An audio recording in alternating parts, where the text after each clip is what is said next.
Okay, before we get started with the learning, we want to mention that this is the 20th annual Women's Summer Learning Event at Evergreen Estates.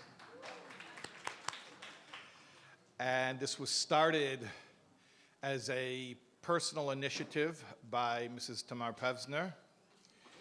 And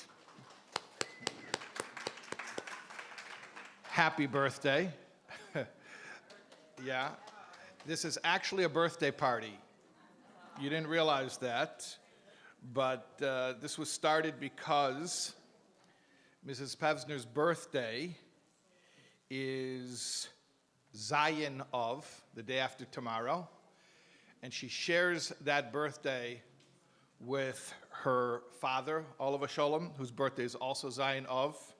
We want to mention her father, Reb Yankiv ben Shabsi, Olav Sholem, his neshama should have an aliyah. And also, Yibodel L'chaim Tevim, Mrs. Pevsner's mother, Bracha Esther Elberg, whose birthday was yesterday, Dalid Menachem Av. Yeah. Mazel Tov. And the women's learning event started as a novel way of having a birthday party during the 9 days. You can't exactly do all the modes of celebration because it's a time of mourning, but you can always study Torah, and that's how it started. So we're learning Torah, and today's topic, or this year's topic, is Bitachon. But the way that this started was learning concepts of Mashiach and Geula. So I'm going to try to include that as well. In addition, I just want to tell you that today, Hey Menachem Av, is the yahrzeit of the Arizal. In fact, it is the 450th yahrzeit of the Holy Ari, which is certainly auspicious. Also, tonight and tomorrow, Vav Menachem Av, is the first yahrzeit of Horav Hagon Reb Yoel ben Raphael Nachman HaKohen Khan, Reb Yoel, the Rebbe's Chayzer. It's his first yahrzeit tomorrow. So I wanted to try to touch upon all of those things. Mashiach, the Arizal, Rabbi Yoel, and of course our advertised topic of Bitachon. So hopefully those will all come together. There's a rabbi who every week he would get up and give a sermon. And there was a particular congregant who would always, by the end of the sermon, be asleep. The rabbi's sermon would always put this congregant fast asleep. So one Shabbos, the rabbi gets up to the pulpit. He is about to start his sermon. And he looks out in the crowd, and he sees that this particular fellow is already asleep. So he says to him, Chaim, you didn't even give me a chance. I understand you normally fall asleep at some point in my sermon, but I didn't even start yet. You're already fast asleep. And Chaim says, Rabbi, I trust you. So if you want to know what Bitachon is, how do you translate Bitachon in one word? Trust, yeah. I trust you.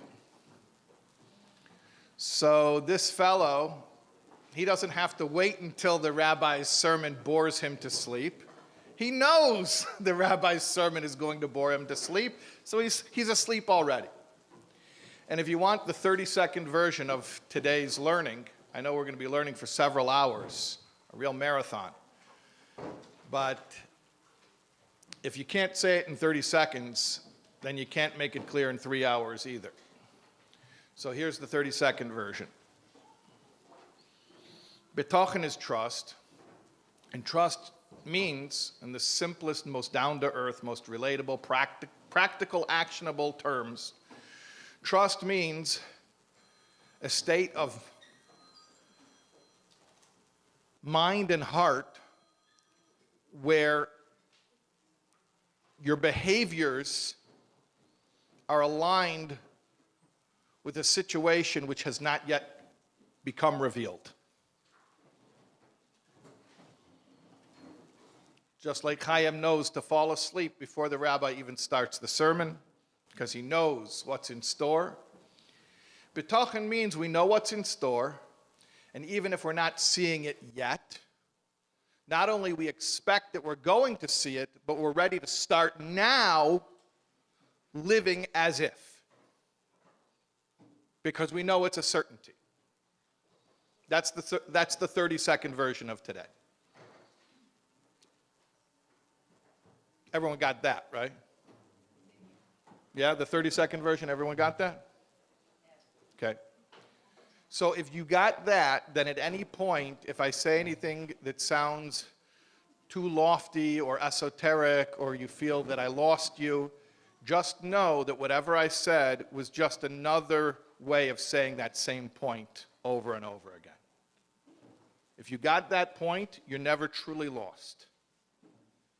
Bitachon means that we're ready to start now living as if we see what we don't yet see. Because we know that what we don't yet see is real. In fact, now I'm going to add a little twist, but it's not a departure from the main topic. I'm only going to repeat the same point over and over again. Even though we don't see it yet, not only we know that it's real, but in some ways it may be realer than what we see.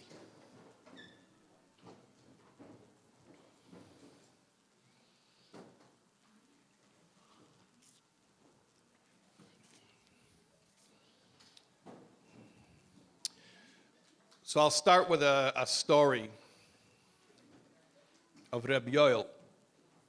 Story that Rabbi Yoel told many, many stories. And some stories were stories that happened to him.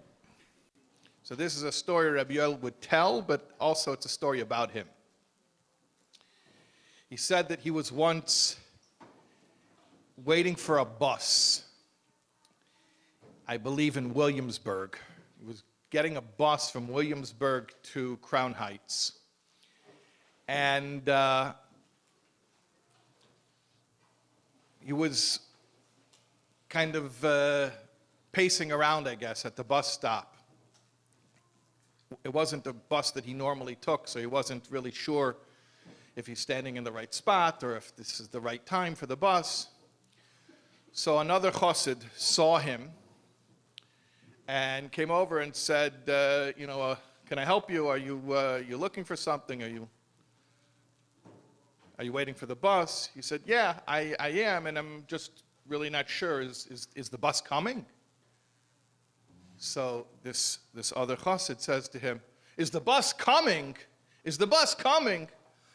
Halavai, if only Mashiach would come like that bus is coming. So Rabbi Yoel said, I don't understand what you're saying. Mashiach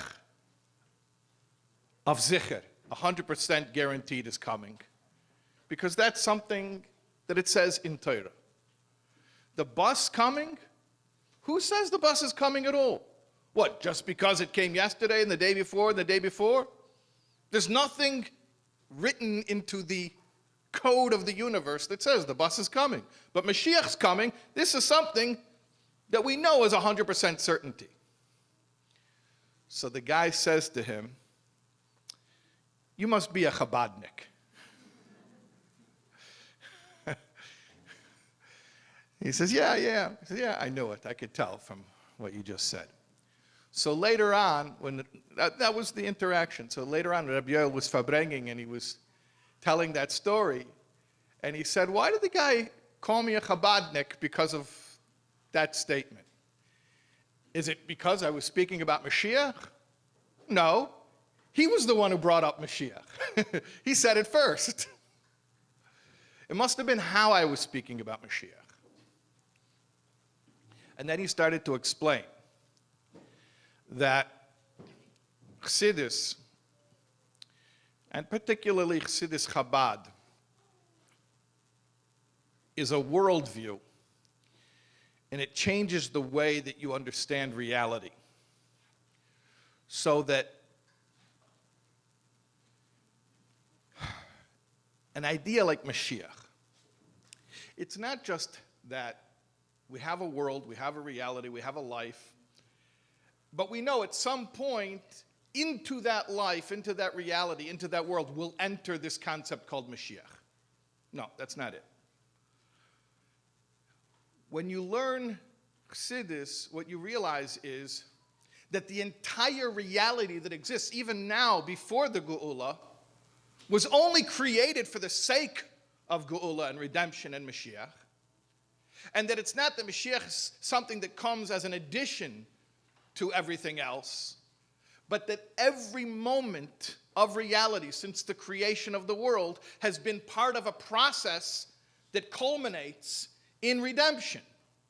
So that the entire concept of Mashiach is not an additional concept, but it's literally the fabric of reality. It is the essence of every moment, is the possibility of redemption.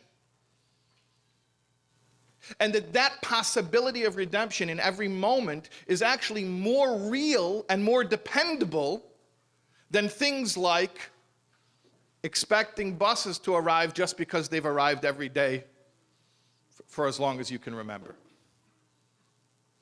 In other words, we are souls and bodies. And so we experience reality for now, during this embodiment phase that we're all going through right now. Right? We're not human beings having a spiritual experience, we're spiritual beings having a human experience. So right now we're having a human embodiment experience. Our souls are eternal. They always existed, but now we're having the embodiment experience.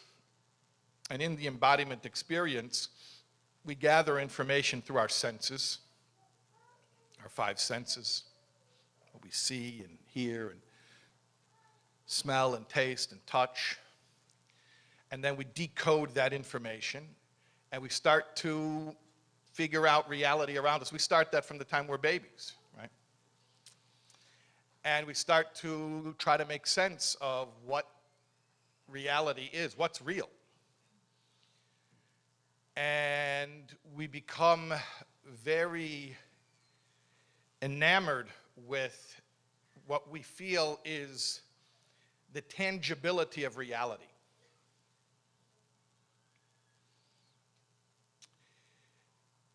We call that, by the way, materialism. Materialism is not, contrary to popular misconception, materialism is not conspicuous consumption. That is one of the outgrowths of materialism. You know, needing to have nice, new, fancy stuff all the time. That's conspicuous consumption. But materialism is a lot more basic than that. Materialism is simply a worldview that says that all reality, all things real, can be reduced to physicality. And if it's not physical, it's not real. A guy once came to me after a speech and he said, "Rabbi, very inspiring. I'm also a speaker, but I speak about business. I'm a business speaker. So you speak about spirituality, I speak about reality." The guy was a religious Jew, and I said to him, "You know, you're a religious Jew. I just want to protest. It's okay if you want to say I speak about spirituality.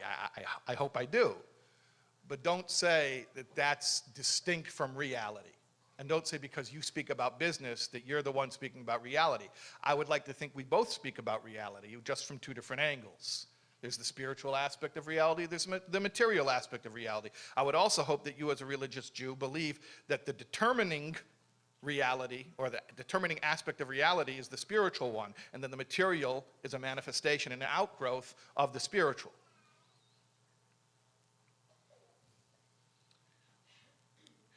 So we start collecting data with our five senses and trying to make sense of the world around us, and we come to a worldview that is materialistic.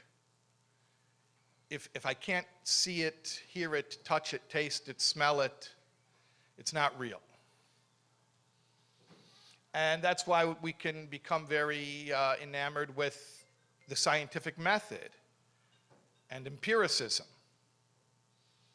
because the scientific method does a very good job of learning about things that we can see and hear and touch and taste and smell. It is very good for that. It's not good for figuring out what's true, or what's right, or what's wrong, or what's moral. It has its limitations, but it's a useful tool. The problem is if you're a materialist, so then all reality is only the physical reality, and then the scientific method becomes the end-all and be-all. I remember I was speaking on a campus, and a young lady challenged me, and she said, "Is what you're saying logical?" I don't remember what I had just said, but she objected, and she said, "Is what you're saying logical?" So I said, "I think it is. I mean, I don't think I'm saying nonsense. Yeah, I think it's logical." So she said, "Is it scientific?" I said to her, "I could answer that question, but before I do, I just want to make sure you understand that you're asking a new question. When you asked me, is it logical, I answered you. Now you're asking me, is it scientific? You're aware that that's a totally different question, correct?" So she said, "No, it's the same thing. If it's not scientific, it's not logical." So I said, "Okay, I hear you. Could I make a statement and you can tell me whether it's true or false?" She said, "Okay." I said, "All right, here's the statement. The statement is, the scientific method is the only way we have to reliably know about the world around us." She says, "Yes, that is a true statement." I said, "Do you know that that statement itself cannot be proven by science? There's no scientific experiment that you could conduct to prove that statement. You could argue it logically, and I could argue other statements logically, and we could disagree. But that statement itself is not scientific." She didn't get that. Not because she wasn't intelligent. She was intelligent. But because she'd been so thoroughly accustomed to our view of reality being reduced to only what we can process through our senses. So she wasn't even realizing that her trust in the scientific method as a way of knowing about reality was itself the process of logical reasoning that cannot be demonstrated through a physical experiment. You guys following? I know there's a lot of noise in the background. They're moving chairs, they're schlepping the mechitzas. Online, they probably don't hear all this because we have a clean audio connection here, but in the room, there's a lot of stuff going on in the background.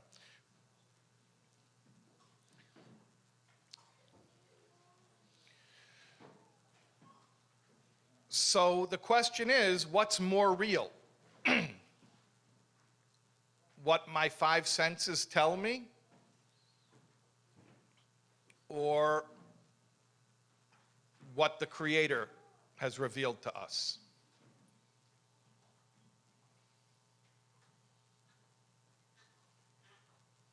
Rabbi Yoel's at a bus stop and a guy is telling him, Mashiach, essentially, I'm decoding, I'm unpacking the conversation here. By the way, if you don't want to be seen by thousands of people, don't walk in front of that camera. Now I tell you.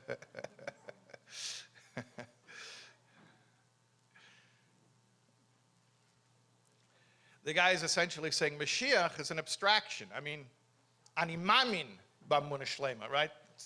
Principles of faith. What's faith mean? Faith means you have to have faith in it. I believe in it. I haven't seen it. I believe you. The bus, I've seen. I've seen the bus. I've seen it day after day after day after day. I've experienced it. So what's more real to me? Something that I've seen day after day after day after day? Or something that's only been described to me, I've never seen it, and I just have to imagine it. I have to believe that it's real. And from a materialist point of view, that makes a lot of sense. That argument makes a lot of sense. Of course, the Jewish perspective is that, you know, the answer to any Jewish question, when formulated as, is it this or is it that? What's the answer? Both. It's yes. Is it this or is it that? Yes. So, what's real? The material world or the spiritual world? Yes. Oh, no, hold on. Which one is it?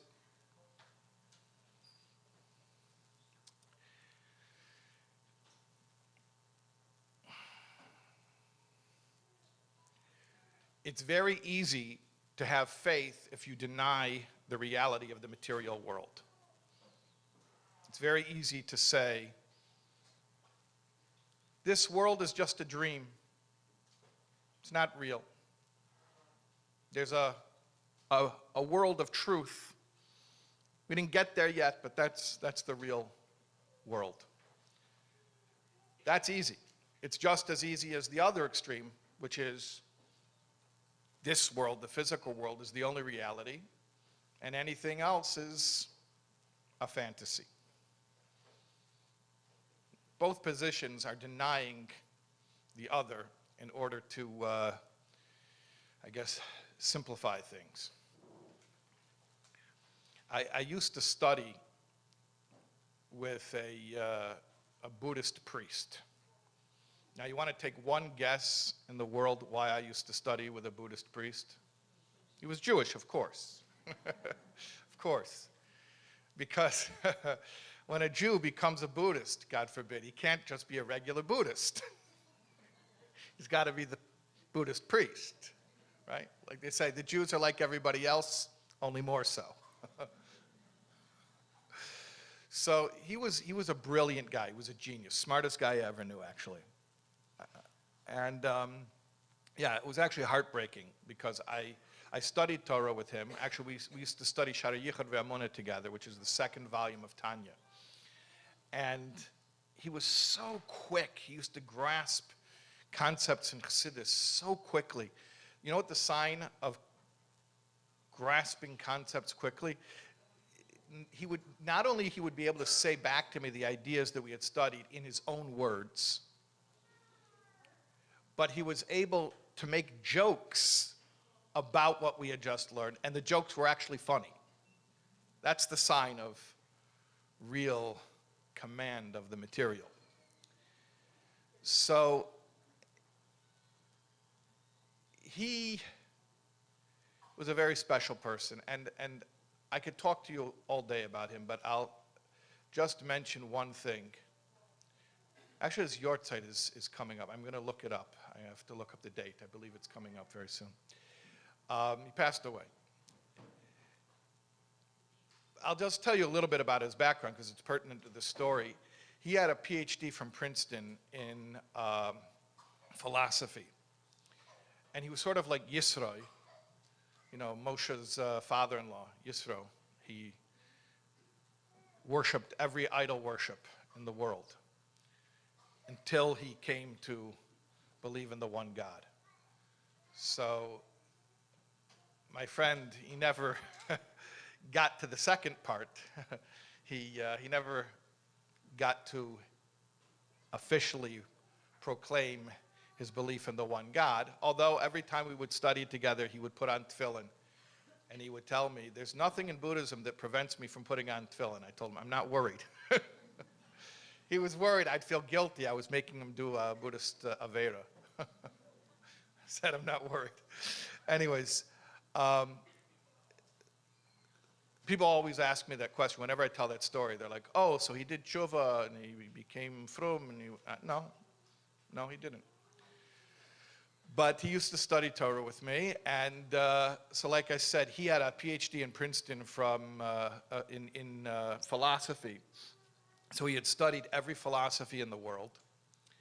And being a man of integrity, he came to a point where he said, I have to adopt one of these philosophies as my worldview, and I have to live according to it.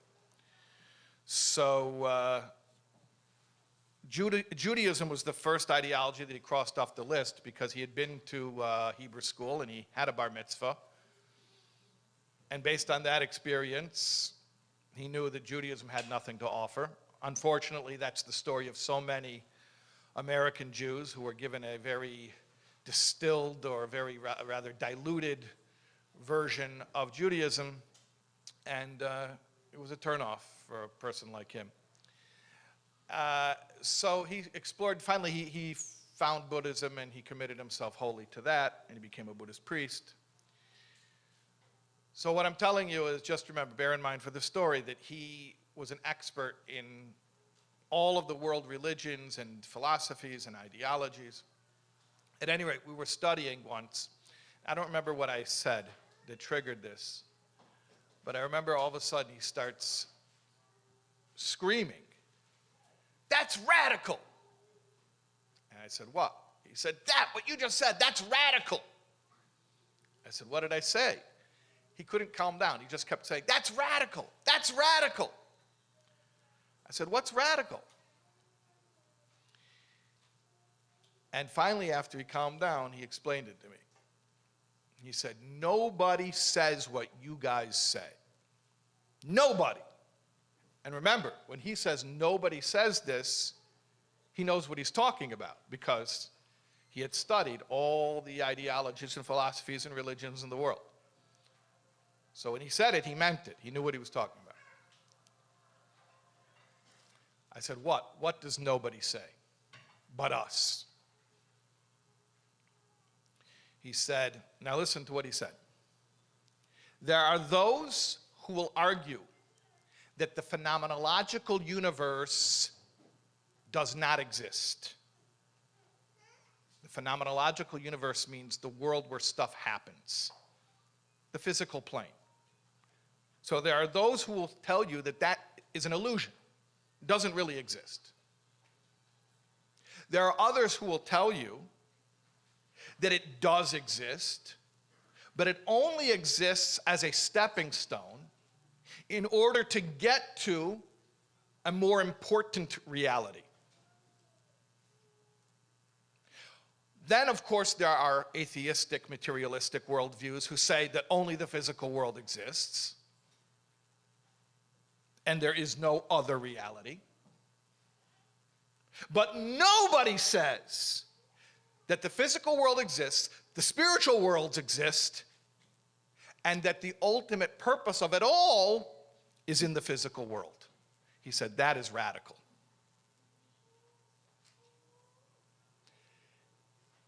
That was a huge eye-opener for me, because it never occurred to me that that was a unique concept. After he said it, a lot of things clicked for me, like why at the end of all of this, when history finally culminates in a perfected world, why will all those souls in paradise who've been ascending year after year on their anniversary of passing, on the yahrzeit, they go to one level higher in Gan Eden in paradise, and think about the soul of Moshe Rabbeinu. Moses is 3,300 or whatever, how many years since he ascended on high. He's that many levels up there in paradise, and at some point, redemption will come to this physical plane, the world will be perfected, and Moshe Rabbeinu, along with all the other souls in paradise, are going to make a U-turn, and they're going to come back down into physical bodies. Why? Because at that point, the physical world will be so refined that it'll be holier than heaven. And the only way that a soul will be able to have an ascent is by descending, because the physical plane will be the ultimate place of godly revelation. Like the prophet says, "V'rocho basar yachtov," that all flesh will see. Kipi Hashem diber, that Hashem has spoken, that Hashem speaks the world into being, that the existence of reality is divine speech, and that we'll perceive that with our fleshly eyes. Not as an article of faith, as an abstract notion that we believe in, but as something we observe empirically.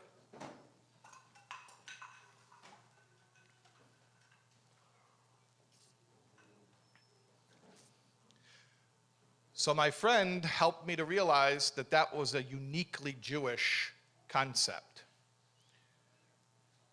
The material world is real. In fact, the ultimate point of it all takes place down here.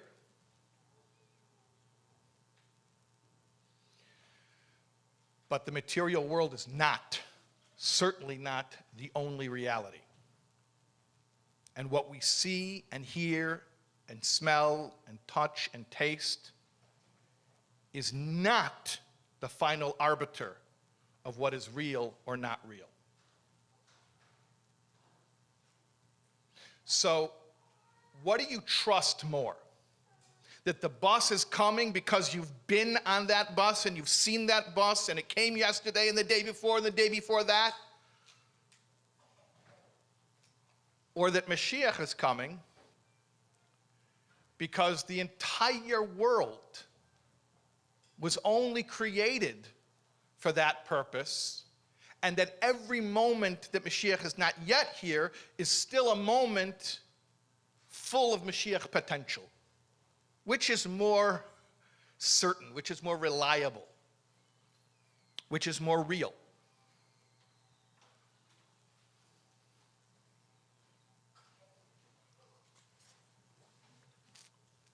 So what I want to explain to you is this. Bitachon is not a tool that will enhance your life or even enhance your Judaism. Bitachon, real Bitachon, will radically change your life and your Judaism. If you want to simply take this thing called Bitachon and import it into a pre-existing worldview, that's not what Bitachon is. Real Bitachon is a new way of thinking about everything. You understand? It's the difference between there's a world that I live in, and that's real to me. But at the end of that all, there's this thing called redemption. There's this thing called Mashiach. That's one worldview. And the other worldview is every moment of reality only exists as part of a process of revealing oneness in the world. Every moment Mashiach is not yet here is actually a moment of Mashiach potential. Like the Yalkut Shmeini tells us, when the Churban occurred, when the Bayis Rishon, when the Beis HaMikdash was destroyed, at that very moment Mashiach was born.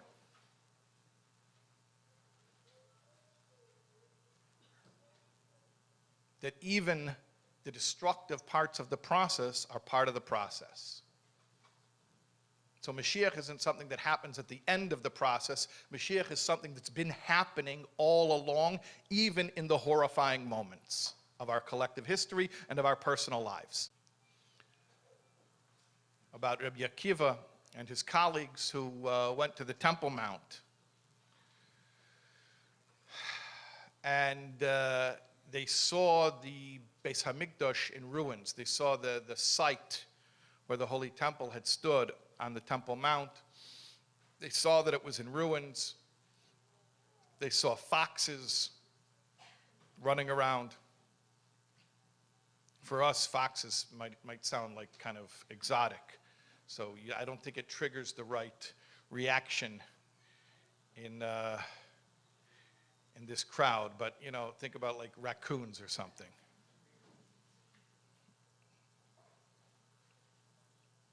Some type of varmint, some type of pest that goes through your garbage. And you see, you know, it's annoying enough when raccoons get into your bins on the side of your house. Imagine if raccoons are running around in the holiest place, a place where only the Kohen Gadol could go once a year on the holiest day, on Yom Kippur. Now these varmints are running around. It's a horrific sight. And Rabbi Akiva laughed, and the other sages asked him, "Why are you laughing?" He said, "Why are you crying?" And he proceeded to explain that there's a prophecy in Micha, the prophet Micha, Tzion Sada Techarish. The Tzion means Zion, it means the place of the Holy Temple, will be plowed over like a field. So this is a prophecy. And he says, just like this prophecy I see coming true, so too the good prophecies about the redemption will come true. And that's why I'm laughing. And after he told them that, so they told him, Akiva nichamtonu, Akiva nichamtonu. Akiva, you have comforted us. Akiva, you have comforted us. There's a sikha from the Lubavitcher Rebbe. He asks a dozen questions about this story, which I won't get into. But just a quick question. I understand that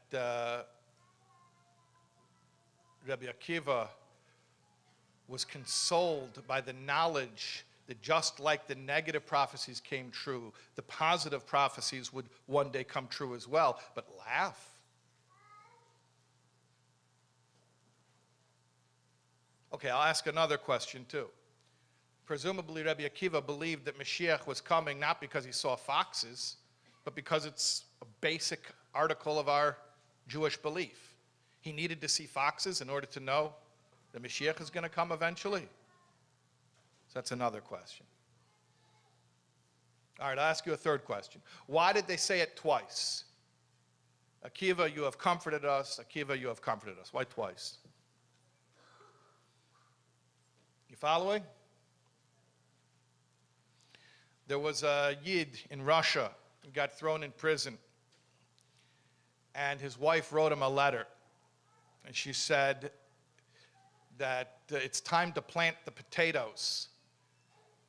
And the ground is so hard, I can't break the earth. I can't plant the potatoes. I need to plow the potato field. And I'm not strong enough to do it. Usually I relied on you to do that. So she wrote him this letter to him in prison. And he gets the letter, and he writes her back from prison and says, don't go near the potato field. That's where I hid all of the weapons. She gets the letter. The next day, a truck full of soldiers roll up to their house, and they come out with shovels, and they start tearing apart the potato field, looking for the hidden weapons. Because of course, all of the mail that went to and came out of the prison was all inspected, it was all read. So they knew exactly what he had written to her. So she writes him back and she says, the soldiers were here and they tore apart our yard with shovels and axes. And he writes her back and he says to her, now you can plant the potatoes.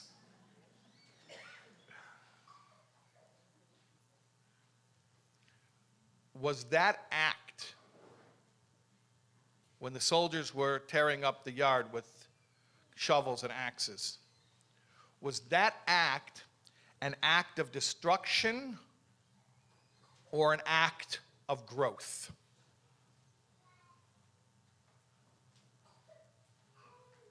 Depends if you're looking at a picture or you're looking at a movie. If you're looking at a picture, you only see a snapshot, you see a slice in time. And that moment is a moment of destruction. But if you're looking at a movie, and that's just one scene in the story, you know the end of the story. The end of the story is the soldiers, whether they knew it or not, were doing this woman's work for her and plowing the field. By the way, plowing is one of the 39 prohibited forms of labor on Shabbos.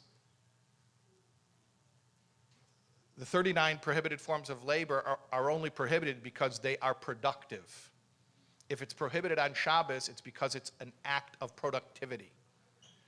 So tearing up the ground is not destructive, it's productive. If it's for plowing.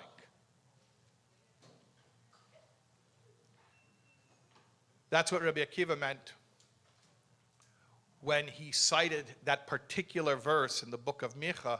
He said, Tzion sadate choresh, that Zion will be plowed like a field. That what I see in front of me is not wanton, senseless destruction. If you take a snapshot, it is. But if you know the whole story, the Beis HaMikdash wasn't destroyed. It's just going through a process that's going to help it to grow even bigger. Like when you plow, you're not destroying, you're fostering new growth. That this itself is all part of the redemptive process. So what questions did I ask about the story? Why did he laugh?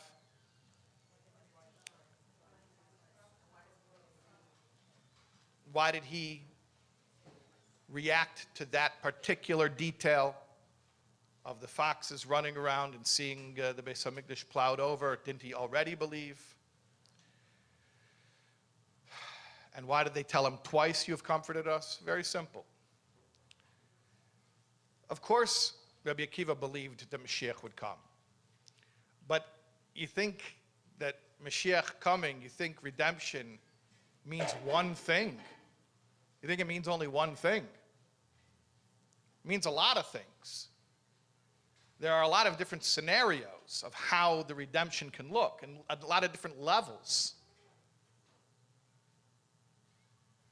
When Mashiach comes, there's going to be a revelation of godliness in this world. How much of a revelation? Oh, that depends. The revelations that will come when Mashiach is here depend on the process that we went through while we were working through this phase called Golus, called exile. So it's not just that Mashiach either is or isn't. Even the idea of Mashiach has gradations. There are different levels qualitatively. In other words, it can be a big redemption or an even bigger redemption.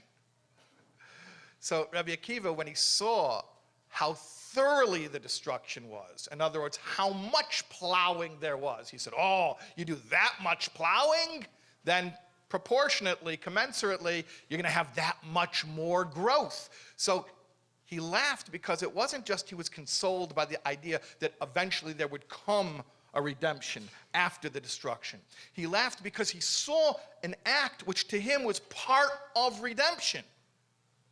And the reason why he was so pleased by seeing the Beis HaMikdash plowed like that, why it meant something significant to him and not just the general belief in Mashiach coming, is precisely the same reason. Because now he's understanding that the degree of redemption will be even greater based on the degree, the thoroughness of the destruction. I knew Mashiach was coming. I always knew Mashiach was coming. But such a Mashiach? And that's why they told him twice, Akiva, you have comforted us. Akiva, you have comforted us. Because he didn't just comfort them that there will be a redemption after the destruction. He also comforted them that the destruction itself is part of the process of redemption. So that's a double comfort. That's also why the Shabbos after Tisha B'Av, Shabbos Nachamu, the prophet uses the double expression, Nachmu, Nachmu. Console, console my people. What's the double consolation?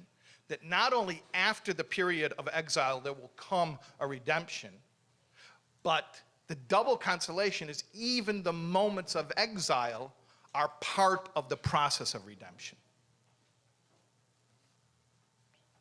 So you hear what I'm saying? It's not just that Mashiach is something that comes after reality as we know it.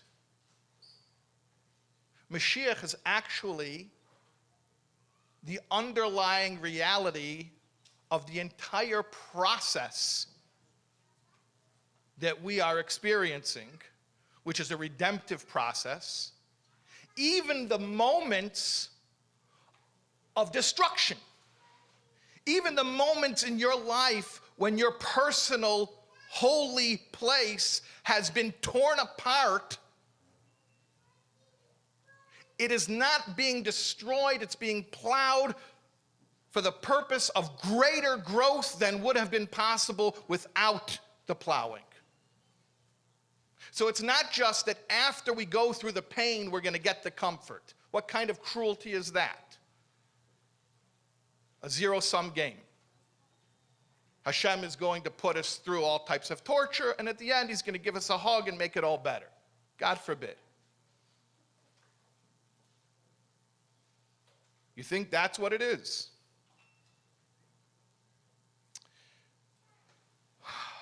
It's a whole different way of looking at reality.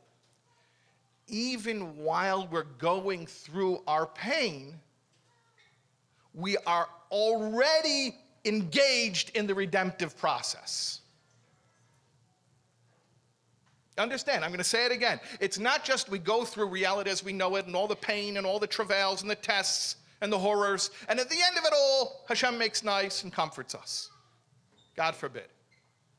It's that the entire process all along was a redemptive process.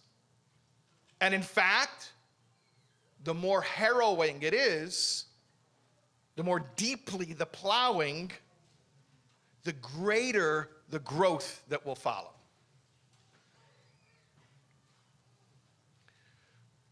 I mentioned today is the yard site of the Arizal.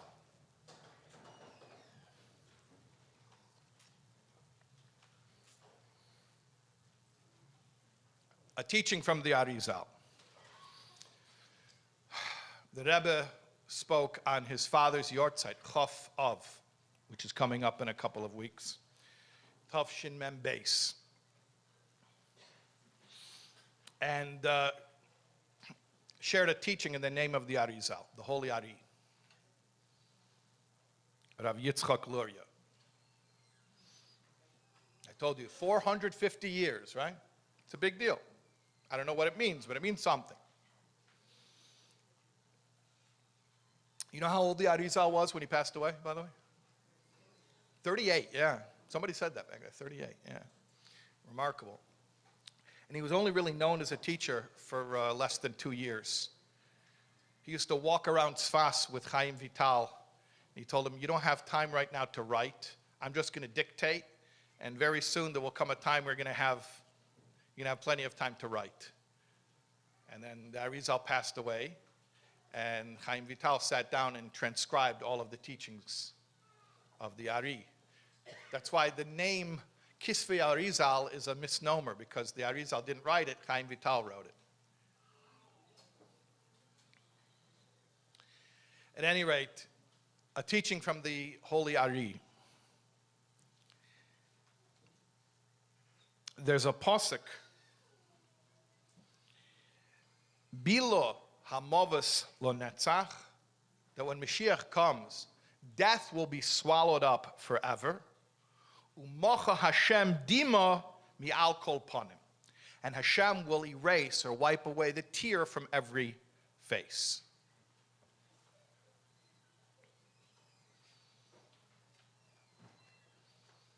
Death will be swallowed up forever, and Hashem will wipe away the tear from every face. Okay?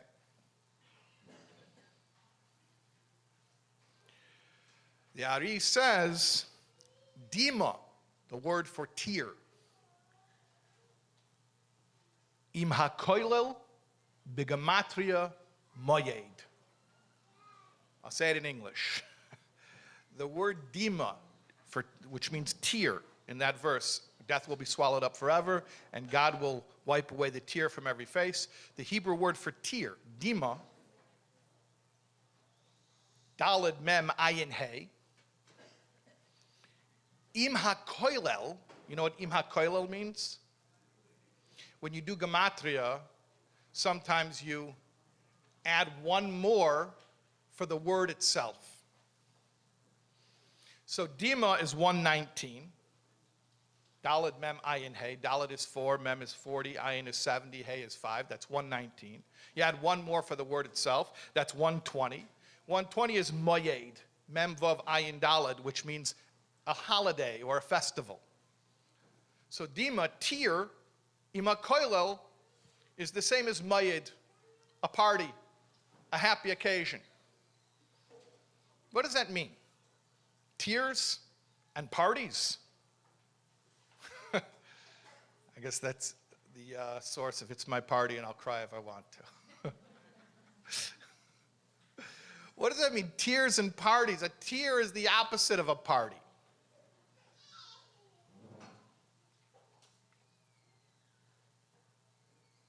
And what's this ima koilel business? It just seems like a cheap trick. Right? You know, like they say about gematria. You can make up a gematria for anything. Like they say, you know that kugel is gematria Shabbos? You say, hold on a second. Shabbos is 702. Kugel is 209. Okay, have another few pieces of kugel. Right? So what is this, a joke? So Dima ima koilel begematria moyed. Like, come on. You know, there was a guy from Eretz Yisrael who used to collect tzedakah here in America. His name was Don. What was his name? Don. Reb Don. And he collected for a koilel in Yerushalayim. So he used to come to America and he would go to the office buildings in Manhattan and he would collect from different businessmen. So for his koilel, he had a koilel in Yerushalayim. So one time, one of these guys from Manhattan was in Eretz Yisrael, and he went to the address where he'd been sending the money all these years, and he finds it's an apartment. It's just, this guy, Don, just lives there with his family. There's no koilel. So he gets home, and he writes this Don a letter, and he says, now I know why Don is begematria Ganev. Your name, Don, is begematria Ganev. Ganev is a thief. So Don writes him back. He says, well, actually that's not true because Don, Daled Nun, is 54. Ganev is 55. It's one more. Don is 54. Ganev is 55. One more. The guy writes back, Don im hakoilel. It's begematria Ganev. Okay. Ima koilel. What's this ima koilel business? It's not a joke. It's the deepest reality.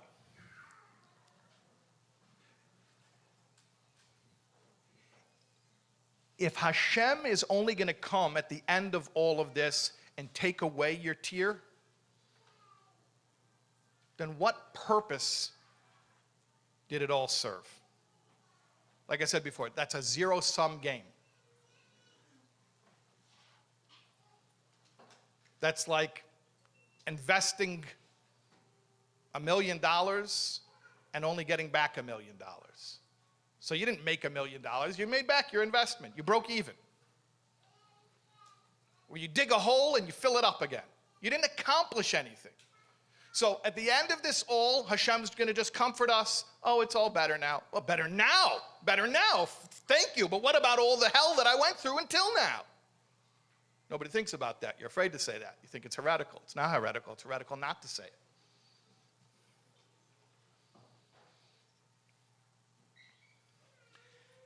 If you're going to tell me at the end of it all, Bila Amovis Netzach, death will be swallowed up forever, great. But what about all the people who had to die until then? That's okay? Hashem will wipe away the tear from your face. No more tears, like the shampoo bottle says. Okay, great, no more tears. What about all the tears that were shed until then?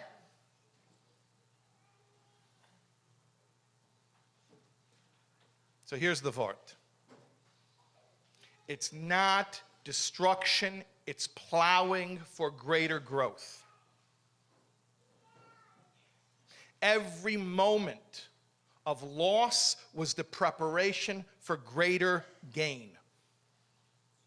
Yerida l'tzorech aliyah, descent for the sake of a greater ascent. You see a snapshot of a guy crouching low. Is he high or is he low? Well, he's low at this moment, but he's crouching low in order to leap up.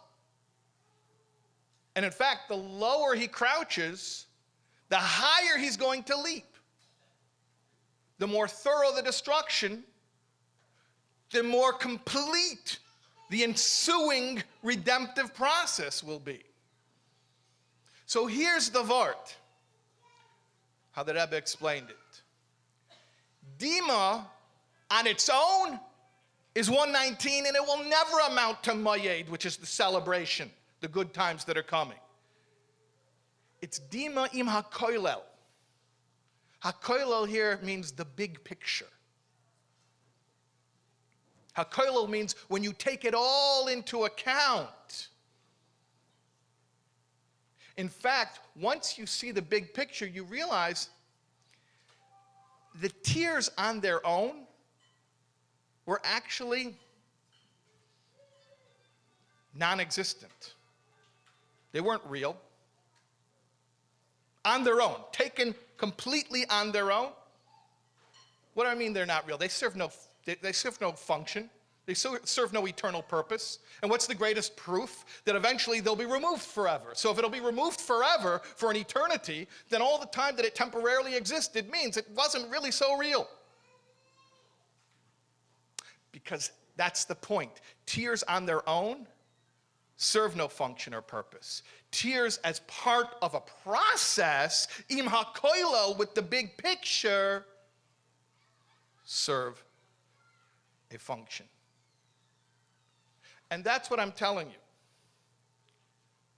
Bitachon isn't merely, I have my life, I have my sense of reality, I have my sense of how the world works, but now I have this new thing, which is I can look forward to, at some point, things are going to be good.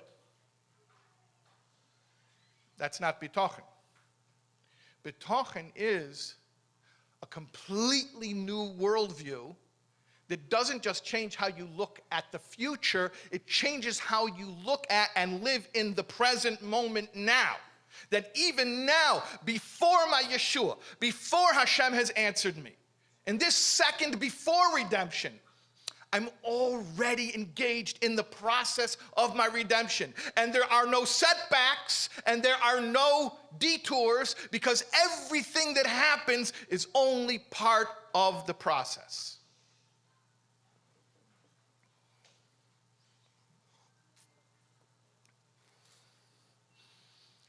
It's a big question how Hashem could have even destroyed the Beis HaMikdash. In Halacha, it says you're not allowed to destroy a shul, let alone destroy the Beis HaMikdash. And we know the Medrash tells us, Magi devorav liyankiv chukov mishpotav liyisrael, that Hashem only commands us to do His rules, the rules that He Himself keeps. So what about that? Hashem destroyed the biggest shul that ever existed. He destroyed the Beis HaMikdash. You're going to tell me, no, Nebuchadnezzar did it? Hashem Himself says, I sent Nebuchadnezzar. He was my shliach. Hashem admits he did it. So how do you explain the whole thing? You look in Shulchan Aruch, Orach Chaim, Kuf Nun Beis 152, and over there the Ramah explains the only time you're allowed to destroy a shul if you're doing demolition for construction. The only way Hashem was permitted to take apart the Beis HaMikdash is if he was in the middle of building a much bigger, better one. The only way Hashem was allowed to put you through any type of discomfort, even if we're talking about so much as a paper cut, was not so at the end of it all he could hug you and say, sweetie, it's all better now. Don't tell me it's better now. Why did I go through it until now?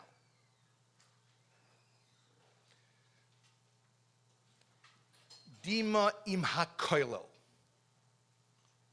You have to look at the moments of pain within the big picture. If redemption and the good times are only something that's going to happen after reality as we know it, then why are we going through it now? Redemption and the good times have started already. From the moment that creation began, the redemptive process began. The Spirit of Hashem hovered over the waters, like it says in Bereshis, in the description of creation. What do Chazal tell us? That the Spirit of Hashem that was present in the world from day one of creation was the Spirit of Mashiach. So what's more real? The bus, because it came yesterday and the day before and the day before that? Or Mashiach, because the entire reality as we know it has only been, every moment of it has only been one big process of culminating in this incredible revelation where the physical world will be holier than heaven, where the greatest revelation of God will be here on earth, where the greatest experience of godly revelation will be not disembodied souls in paradise, but souls in bodies. The ultimate paradox of the finite and the infinite merging, which ultimately is the only true infinity. You can wrap your head around that. Infinity, which excludes finitude, is still excluding something, so it's not true infinity. So true infinity is when the infinite can coexist with the finite. So God is not spiritual or material. He's infinite. He's above both classifications. So what's the ultimate revelation of godliness? When there will be the spiritual and the material, the finite and the infinite, soul and the body completely harmonized. Which is why the ultimate purpose of it all takes place in the physical world in its completely refined state. And that everything we've experienced as a nation and as individuals has been part of that process of refining the physical world.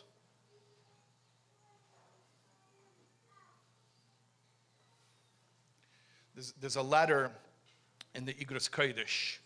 I don't know how many people studied with me. Before Yud Aleph Nisan, we did 30 letters in 30 days. If you haven't had a chance yet to do that, it's on YouTube and on soulwords.org and on Spotify, and it's on all the platforms. It's on Torah anytime. But learning the Rebbe's Igros, the Rebbe's letters, correspondences. I tell people all the time that for 8 years I wrote a column in Ami, an advice column, and I had never seen a real advice column. I didn't know how to write one, so I just stole the style from Igros Kodesh, and it worked. People seem to like it. But if you want the real original advice column, it's the Rebbe's Igros. So there's a letter in the Igros. Actually, the date is Yud Aleph Nisan, the Rebbe's birthday, from Tufshin Tez Zion from 1956. And the Rebbe is writing to the president, then president, I think longest serving president of Israel, Yitzchak ben Tzvi. And the Rebbe apologizes to him for not addressing him with his official governmental title of Nasi. You know, there's Rosh HaMemshalah, the prime minister, and there's Nasi, the president. So the Rebbe says, I'm sorry that I'm not addressing you with that title, but that word, Nasi, or Nasi, we would say Nasi, how we would pronounce it. That word Nasi, the Rebbe says in this letter, has very particular meaning to me. And it's impossible for me to use it out of context. You see, a Nasi is a leader of the Jewish people. Mashiach is called a Nasi, who has no authority over him but God himself. And so I've been saving that term for a real Nasi. And the Rebbe apologizes and says, I know that you're an ish emes, you're a real guy, and you wouldn't want me to flatter you, so I'm telling you as it is. But in this letter, there's a very rare glimpse into the Rebbe's personal life. Very rarely did the Rebbe speak about himself. The Rebbe says how deeply rooted that vision of redemption is for him, and describes something deeply personal. The Rebbe says there, from the day that I went to Cheder, and even before, the vision of the complete and final redemption of our people and the world began to take form in my mind. Okay, the Rebbe is describing as a little toddler. He was already imagining what the world is going to look like when Mashiach is here. And then the Rebbe continues and says, such a redemption that all the pain and the suffering and the persecution of our people will be sufficiently placed into context so that we will be able to say to Hashem, like the prophet says, Eidcha Hashem asher anafta.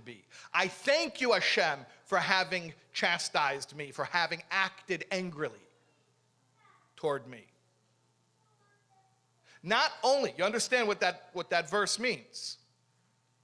Not only when redemption comes will I say, thank you, Hashem, for saving me from all of this pain. When Mashiach comes, I will be able to thank Hashem for the pain. Sounds sadistic. Yeah, if pain is just pain. But if it's part of a process, if it's not destroying the field, it's plowing it for greater growth. If it's not destroying the building, it's demolition for a greater building project. Then I can finally thank Hashem that every moment of my life, especially those moments that at the moment maybe I rejected or I wanted to reject, I didn't want to show up for that moment of my reality because of how painful it was, even those moments, especially those moments, will have special meaning to me. I will cherish it all as a necessary, indispensable part of the redemptive process. So this is what I want you to understand. Mashiach isn't something that comes after reality as we know it and makes it all better. Mashiach is an understanding right now that the present is a completely different type of reality than what our five senses are telling us. Not to deny your five senses. Remember, we're not saying that the material world has to become an illusion in order for the spiritual world to be true. What we're saying is there's more than meets the eye. There's more than we can see right now. In the spiritual world, it's all mapped out already. In the material world, we're only experiencing it one snapshot at a time. There was a philosopher who said, how do you define time? He said, time is that which keeps everything from happening at once. So down here, we're trapped in the time-space continuum. We only experience reality one snapshot at a time. But if you have a spiritual worldview, that means that you can see the purpose of it all, even while the process is still working itself out. It's not that good times are coming, it's that good times are here. It's not that when Mashiach comes, there will all of a sudden be a radical change from reality as we know it.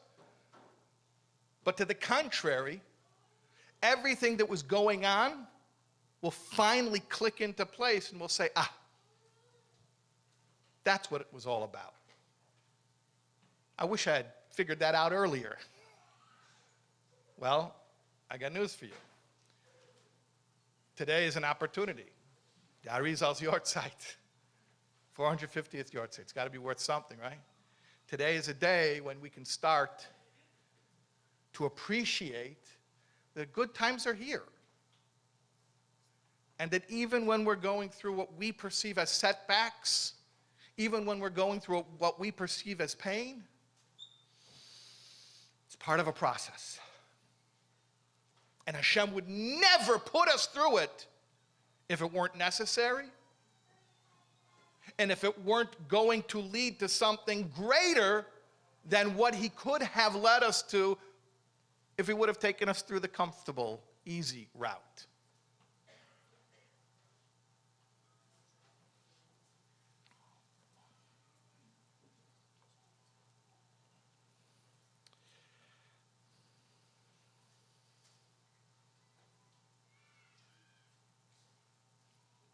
You guys still following? I still only said the same point that I said from the very beginning, right? I was consistent? Or I switched it on you? What did I say at the very beginning? I told you the joke, Rabbi, I trust you, I trust you. Then I said, what's Bitachon is trust. What's trust in 30 seconds? Living as if it's right now. It's a state of mind and heart where before you see what you know you're going to see, you're already living as if you've seen it. Isn't that what I said at the beginning? Now I'm just explaining it. I told you one point at the beginning and I stuck to that point. I'm just explaining it.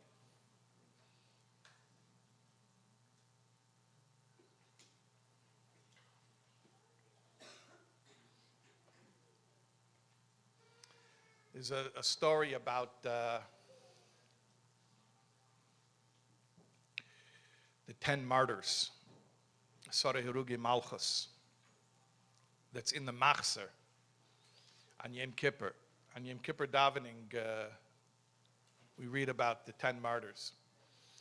One of the things it says over there is that at one point, the brutality was so intense. I mean, I'm not going to get into the graphic descriptions, but it describes pretty graphically how the sages were tortured and killed. And at one point, the brutality is so much that even the angels in heaven can't stomach it, so to speak. And they cry out, this is Torah and its reward. This is Torah with a schara. This is Torah and its reward. These are sages, scholars of the Torah, and now they're meeting such a gruesome end. So a heavenly voice comes out and silences the angels and tells them, not another word or I'll turn the world back into nothingness. What kind of a response is that? Somebody asks a valid question, and they're not asking the question to make trouble. It's coming from a sincere place. The angels are witnessing something that is shocking, and they express that. It doesn't make sense to us that sages are being tortured in this manner. And the response is, you be quiet, and if you keep it up, I'm going to take apart the entire world. Oh, see, I touched a nerve. right? When the student asks a question that the teacher yells at him for, he must have asked a pretty good question. So what's up with that? So there's a parable told about a king who had a subject who was a tailor. And the king liked the tailor. He was friends with the tailor. And of course, the king had an advisor who was a bad guy. And the bad guy was jealous of the king's relationship with the tailor. The king told the tailor, make me a suit out of a fine bolt of cloth, which I will provide for you. And the king bought this material, very rare material that only the king could buy. Very, very precious, very expensive material. He gave him the bolt of cloth. He said, make me a suit. So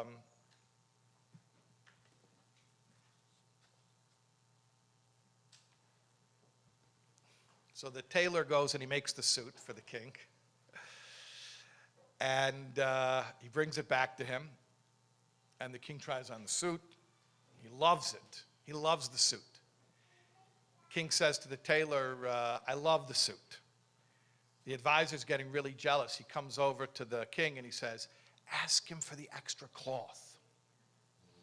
You know, because when you make a suit from a pattern, that's how you make, anyone here is a seamstress knows that you cut from a pattern, you cut out of the cloth, and then there's scraps.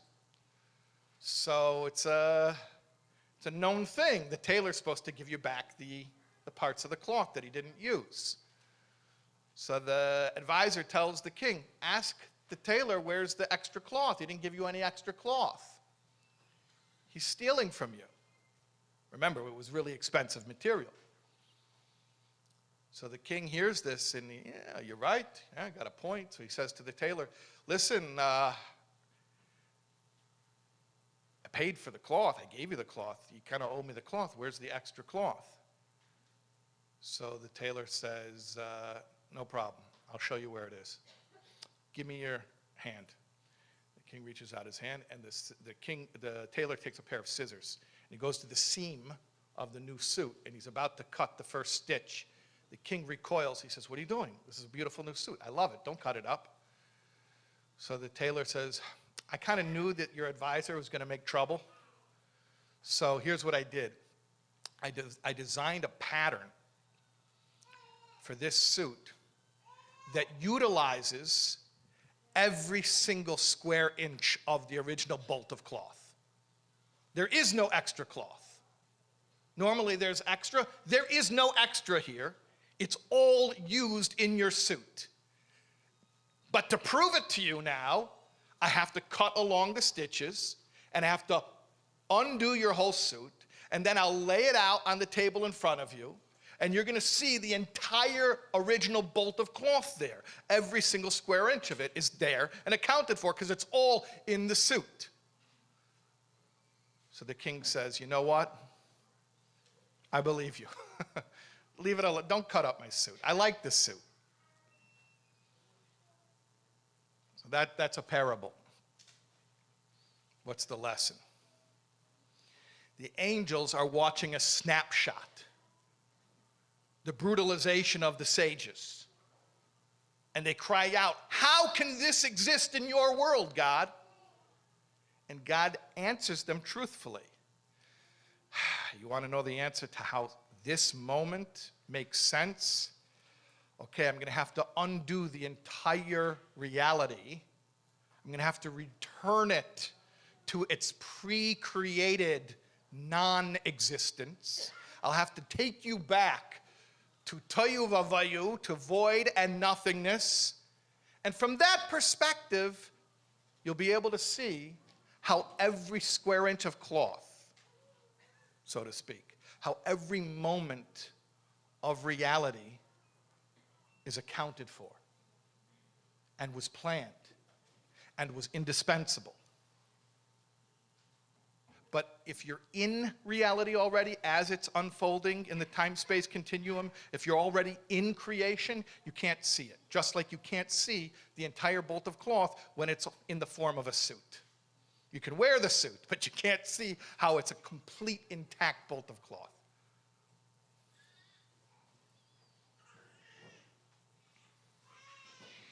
So what's, we're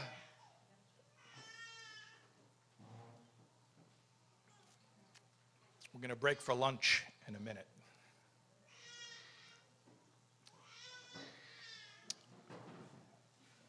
What's Bitachon?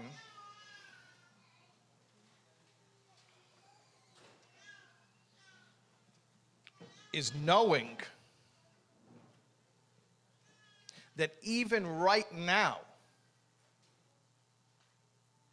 the suit is a complete bolt of cloth. Everything is here already. The good times are here now. Yes, as we're living it, souls and bodies, it unfolds as a process. But I promise you where the process ends up, and if you know that that's how it all ends, then you can relax now. You can act as if now. Rabbi, I trust you. I trust you. You don't have to wait to hear the boring speech that puts you to sleep. You start sleeping as soon as the rabbi gets up to the podium. You don't have to wait until Mashiach arrives and everything makes sense. You can start feeling that way now.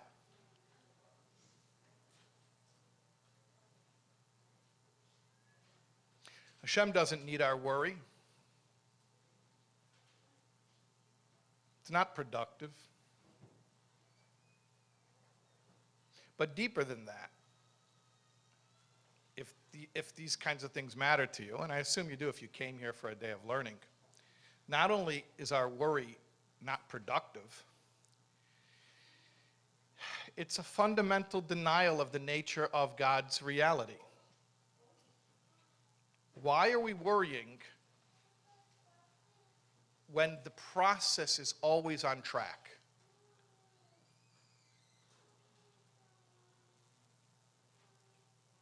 It all ends up perfectly fine. And every moment comes out not only as, like I said, Hashem takes away the pain, but we finally get to see how the pain itself was part of the process. So we can relax now. We can be happy now. We can enjoy life now. If your life is on hold right now because of some problem that you're going through, some challenge, marriage, your kids, health, finances, whatever it is, unfortunately, until Mashiach comes, we do have those experiences. What I'm telling you is that it's possible, and it's true, it's aligned with truth, to be at peace right now. To not feel that your life is on hold until whatever it is gets resolved.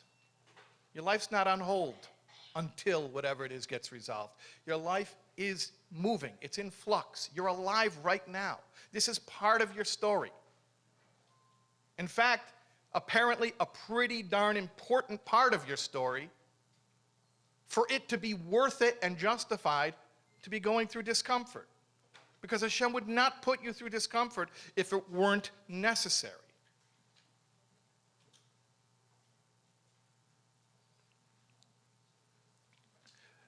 The most edifying definition of Bitachon I ever saw was in a letter from the Rebbe to somebody. I don't know what they were worried about,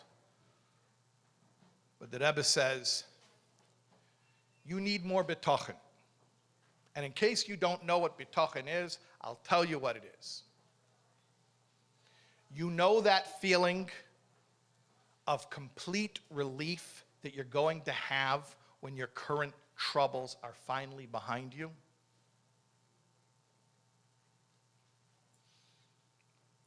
Bitachon merely means having that feeling now. Let's breathe. Just relax. We're in good hands. It's good now. It's getting better. It's getting even better. But it's good now.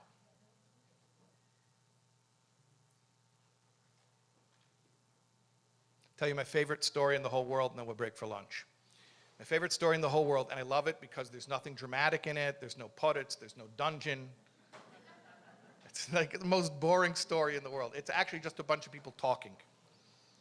My favorite story in the world. And every time I hear it, I like it more. The Talmidei HaMaggid were sitting around having a, what do they call it, DMC, right? DMC, deep, meaningful conversation. And they were discussing the subject, what would you do if you were Hashem? So, Levi Yitzchak Berditchever said, he was very loving and kind. He said, if I were Hashem, I would create the world with more chesed, with more loving kindness. The world would be a gentler place. Pinchas Koritzer, who's known for his tough disposition, he said, if I were Hashem, I would create the world with more gvura, with more divine discipline, so that the wicked people wouldn't be able to cause any problems. And the Balatanya of Shner Zalman said, if I were Hashem, I would create the world exactly as Hashem is creating it right now. You understand? Not if Hashem were me. If Hashem were me, the world would look very different. If I were Hashem, meaning if I had infinite wisdom, if I had infinite perspective, if I truly knew exactly what is good for everyone, and I was able to pull it off in a way where everyone had the best possible growth experience, and to put together a universe where every single entity in that creation had the most complete and fulfilling and meaningful story, and to put it all together as one reality. If I could do that, you know what reality would look like? Open your eyes and look around. You're looking at it. You're looking at it right now. This is what I want you to understand. We don't have to close our eyes and deny reality in order to relax and to feel Hashem's love and protection. Open your eyes, look around. We're living in the perfect moment now. Now that's faith, not fatalism. Fatalism means whatever is the way it is right now is always going to be that way. It's not true. Things are in flux, things grow. And there are some areas of our lives that are in a plowing phase right now. I'm not going to deny that. There are some things in our lives right now that are in the demolition phase and not the rebuilding phase just yet. There's a sign in front of certain areas of our lives that says, pardon our dust while we renovate.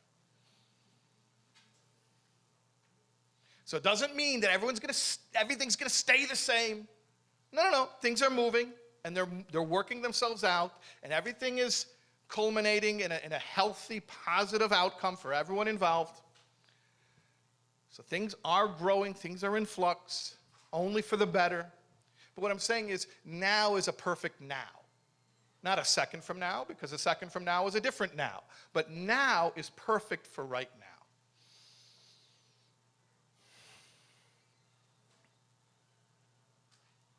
Okay, you want to break for lunch? What? Look at my phone?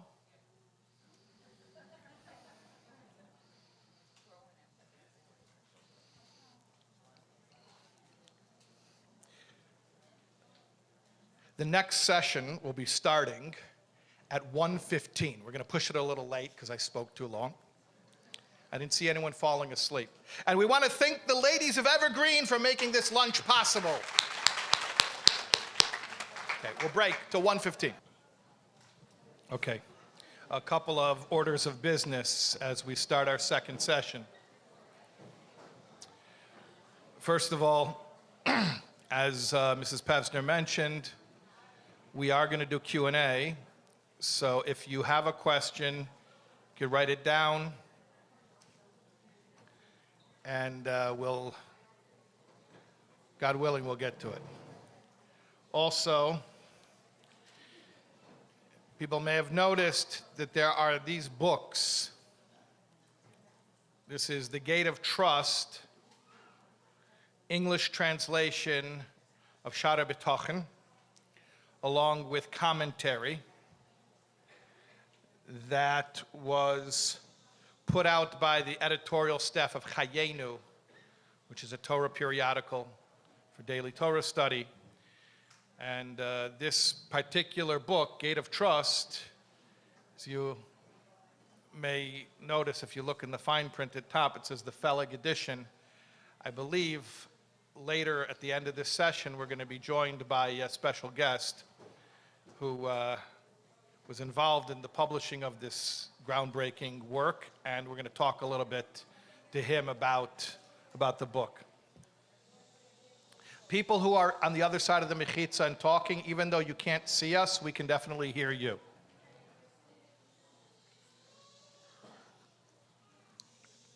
I know that you can't see us, but we can hear you. Okay. Oh, it's much better. Okay. We spoke about a lot of deep stuff during the first session, and there are probably a lot of questions that evoked, and there will be Q&A at the end, God willing. But before we get to the Q&A, I wanted to talk a little bit about the particular text,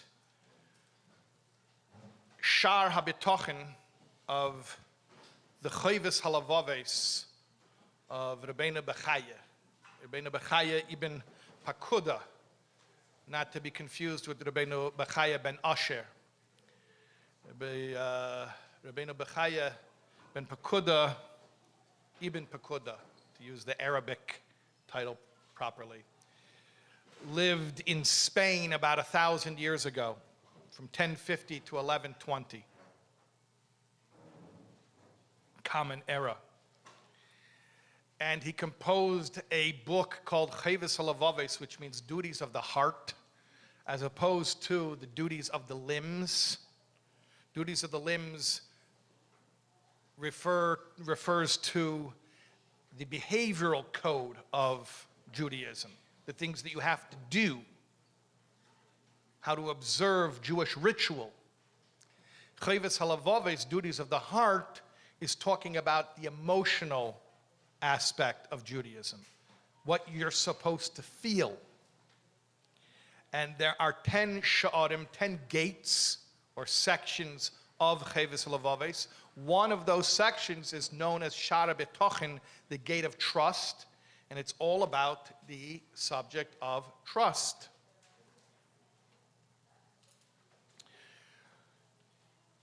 And I'm going to take a look at the text a little bit.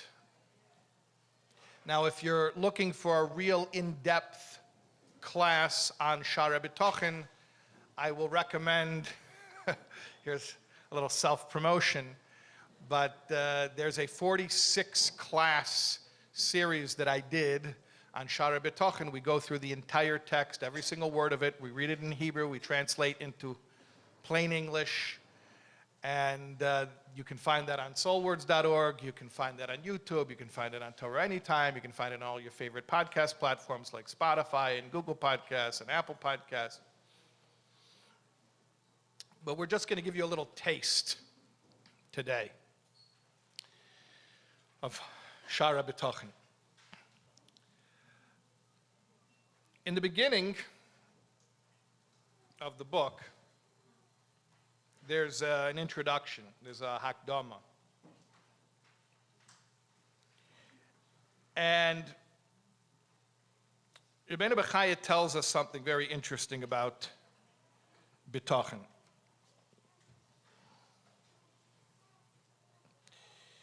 He tells us that Bitachon is essentially a choice, these are my words, regarding the narrative that we tell ourselves about reality and the kind of life that we're going to experience. I'll just read a few words from the actual introduction. He says, "Mipnei she'im einenu beitech b'Elokim," if one does not trust in Hashem, beitech bezulosei, he trusts in something other than Hashem. Umi shebeitech bezulas Hashem, and someone who trusts in something other than Hashem, meiser hu Elokim hashgachase me'alav, Hashem removes his hashgacha, his supervision from that person, umeniach oisei biyad mi shabatach alav, and places him under the dominion of that within which he trusts. Let's talk about that a little bit. If you're not trusting in Hashem, then you're trusting in something else. It's a very interesting formulation, because I think many times we labor under the assumption that the options are trusting in Hashem or just not trusting at all. But it's not true. There's no such thing.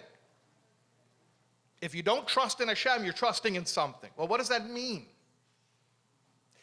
We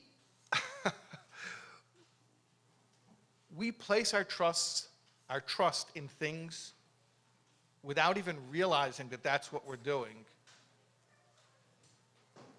Remember, we were talking about in the first session the materialist worldview, the reductionist worldview, that all reality can be reduced to physicality, physical phenomena, and that which I can experience with my five senses.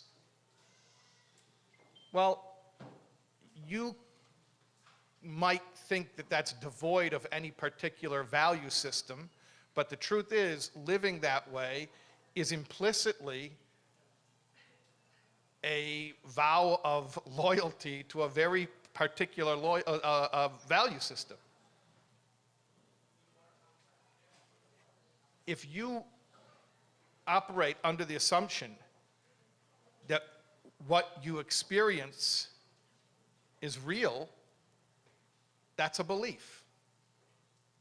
If you operate under the assumption that what you gather and interpret based on your five senses is meaningful, that's an assumption. That's a trust. So someone who's not trusting that Hashem runs the world, it's not that he has no trust. He does have trust. He trusts that nature runs the world. Or some people, the way they call it today, cause and effect runs the world. It is a belief. It is a form of trust. I know in the past, in human history, polytheism was much more popular. I would even say rampant. So when people didn't trust in Hashem, they chose an idol to believe in. But just because one does not believe in an idol doesn't mean one hasn't chosen an alternative God.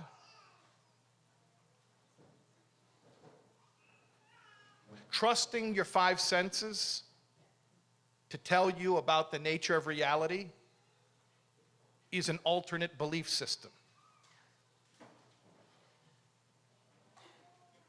So Rabbeinu Bechaya tells us, if you don't trust in Hashem, you are automatically trusting in something else. In other words, I'll give you a different word for it. You are putting stock in another organizing principle of reality.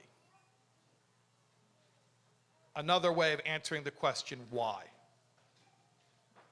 Why do things happen? Cause and effect. You do this, you get that. Or maybe your answer is, why do things happen? No reason at all. Entropy. Chaos, which is also an explanation.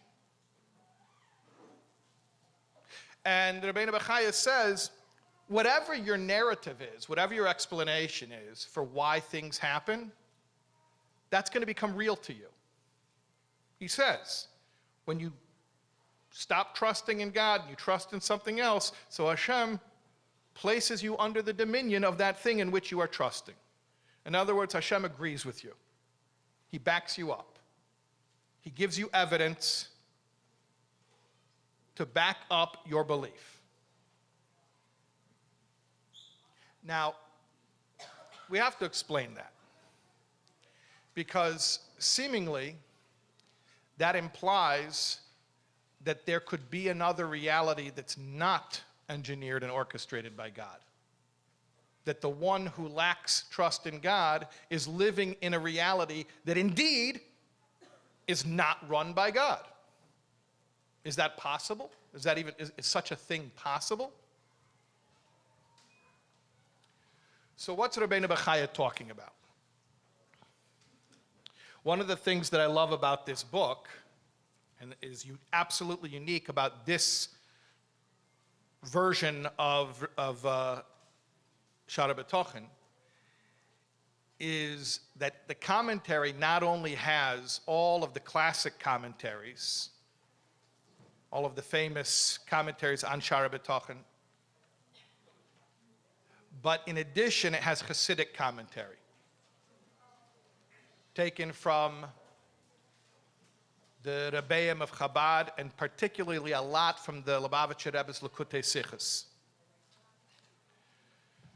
I'll just share with you one little sample or taste. There's a Sicha, Likutei Sichos, Chelik Yud Ches, Parshas Korach, that speaks about some very deep concepts in terms of Hashgacha Pratis, how Hashem's providence actually works. And among other things, this Sikha deals with a seeming conflict between the Rambam in Meira HaNevuchim and Teiras HaBaal Shem Tov. The Rambam in Meira HaNevuchim, in the Guide to the Perplexed, says that there are two types of hashgacha, hashgacha pratis and hashgacha klolis, specific supervision and general supervision. So specific supervision means that Hashem is orchestrating every minute detail. Hashgacha klolis, general supervision, means that it's not specific, it's general. So if there's a town with 1,000 people and 10 of them are going to perish in a plague, God forbid, so the number is chosen. Which people are going to be the 10? We'll see.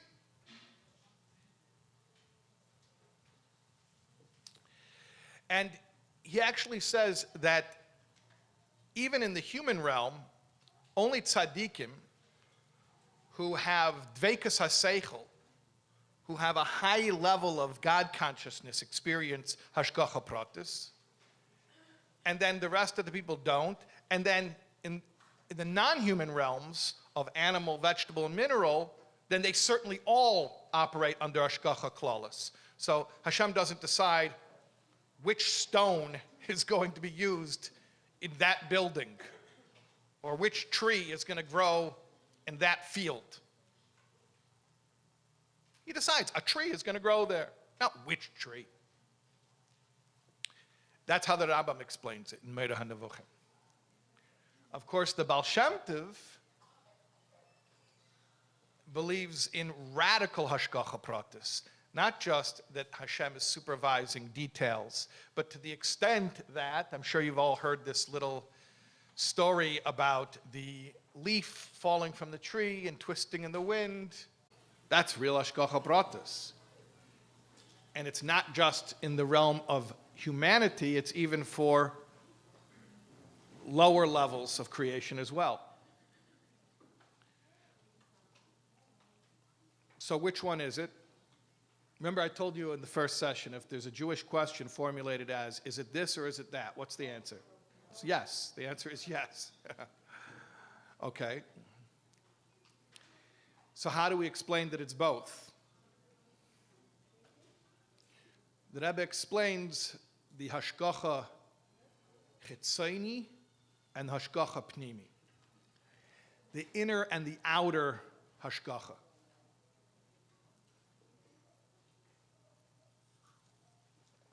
Shami, we're good? Video's good? Yeah. We're live streaming right now. Nice.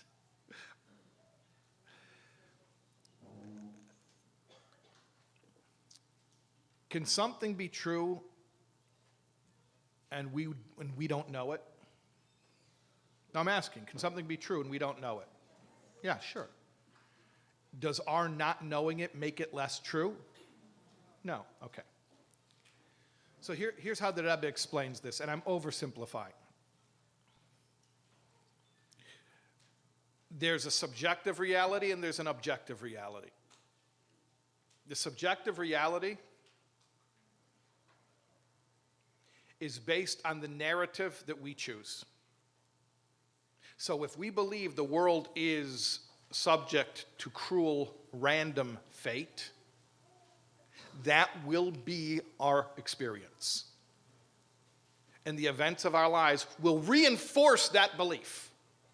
In fact, the events of our lives will have an uncanny ability to constantly remind us and reinforce for us that pre-existing belief. How does that happen? How do the events of our lives so perfectly reinforce our pre-existing belief? What's making our life line up in that way that reinforces our confirmation bias? Or should I say, who is orchestrating our life so impeccably that every detail of it is reinforcing what we're already looking for?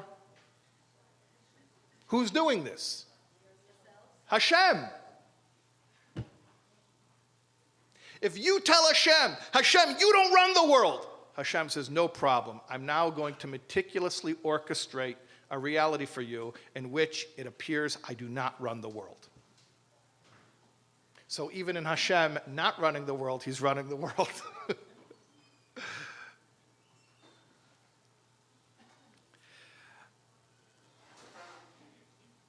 Probably shouldn't share this, but yeah. I'm conflicted whether I should share this for a number of reasons, but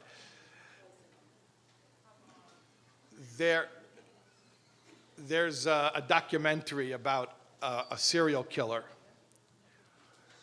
He was a mob hitman. He killed thousands of people, so he claims. And they called him the Iceman because he showed no emotion. And they interviewed him in prison, and he was talking about these gruesome murders. And he spoke about it so nonchalantly, like it was nothing. And there was one time when he showed any internal conflict. He said that he was about to murder a guy, and the guy started begging him not to kill him. And then the guy started praying. So this hitman, the Iceman, says to the guy, this is terrible. He says to him, oh, you think God's going to save you? Okay, no problem. Pray for 10 minutes. And if God saves you, he saves you. And if not, I'm killing you at the end of the 10 minutes. He says this guy was praying for 10 minutes. praying his heart out. At the end of 10 minutes, I told him, I guess God didn't answer, and I killed him. And then at that moment, it's very interesting. Just for a split second, you see something behind his eyes. You don't see the rest of the time. You see this inner conflict, this twinge of guilt or remorse, and he says, I shouldn't have done that. That was it. And then he goes on describing gruesome murders. It struck me. The fact that this guy he murdered was murdered in the end, even after he prayed, that, unfortunately, that happens. That happens in the world. But what was fascinating to me is the punishment of this murderer. The only murder, it seemed, that bothered him from all the thousands of murders was that one. Because at that moment, what did he do? To himself. To himself. He placed himself in a completely godless world. And you could tell he didn't like that. Even though I suppose for him to believe in a world run by God would mean for him to believe that he was headed for some punishment. But you could tell it bothered him that at that moment he proved to himself that there is no God. And it disturbed him. In other words, whatever happened to the guy who got murdered, okay, that was supposed to happen. I don't mean to say it flippantly. It's horrific.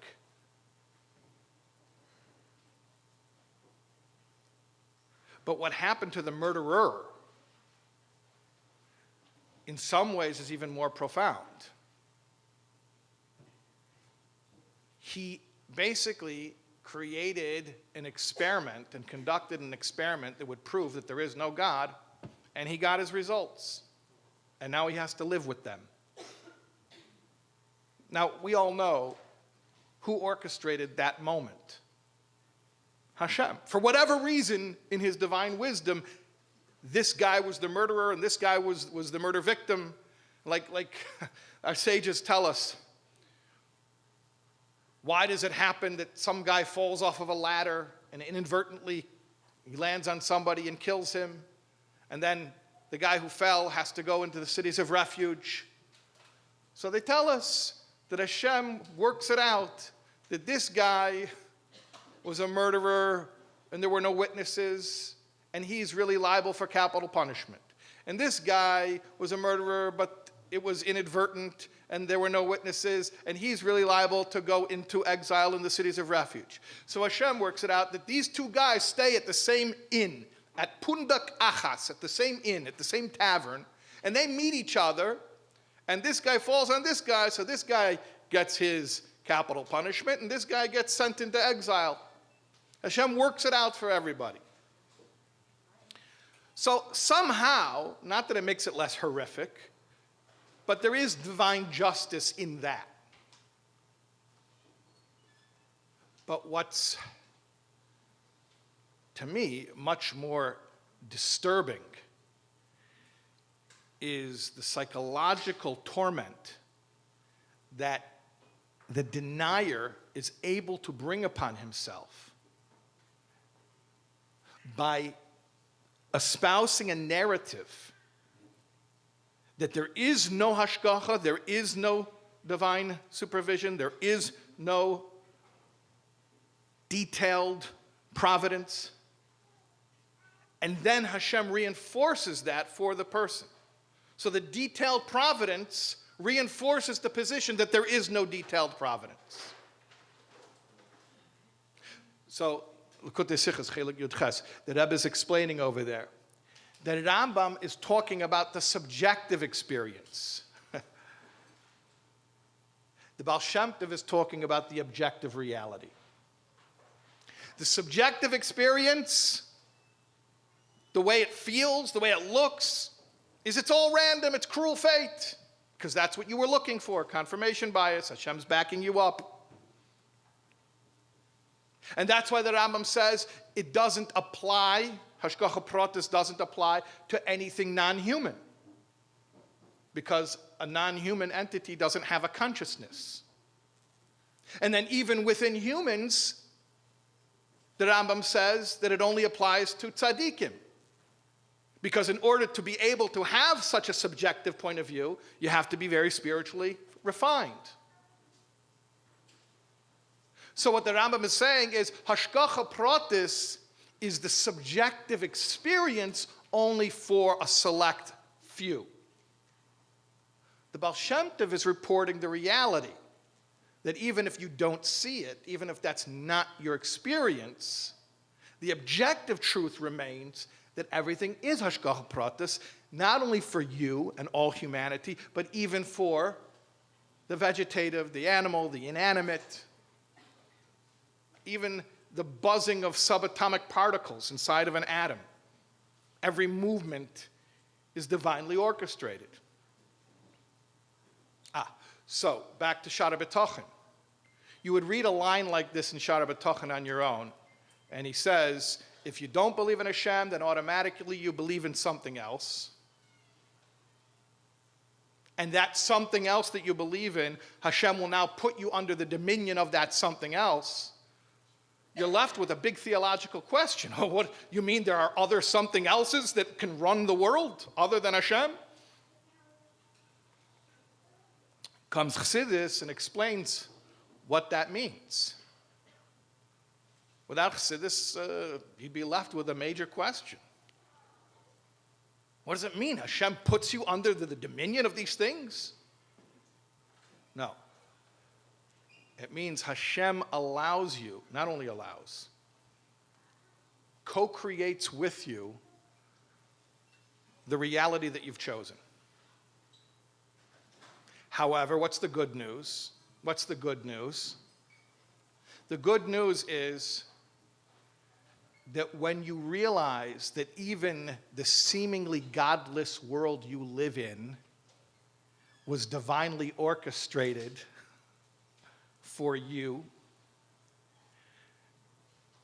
from there, it's a much more logical next step to start believing again. In fact, all the evidence I was given to make me not believe, I realize is evidence that I should start believing. Because who could orchestrate in such an uncanny way a reality that would reinforce my confirmation bias so well? It would have to be divinely orchestrated. Okay, that's just one example of one of the ideas in Shaar Habitachon as explained in Chassidus.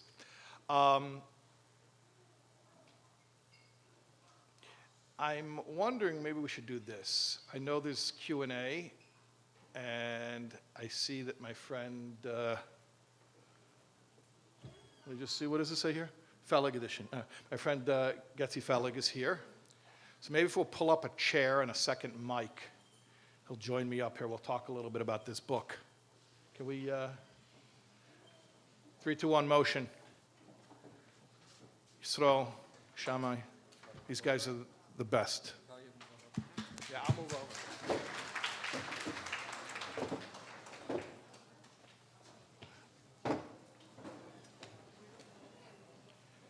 Oh, thank you.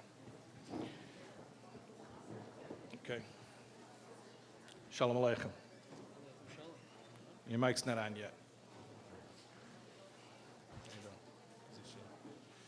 Murderers and me? Not murderers and then me? Is it murderers and then you introduce me? It's maybe it's a subconscious association. It wasn't deliberate. Okay. So,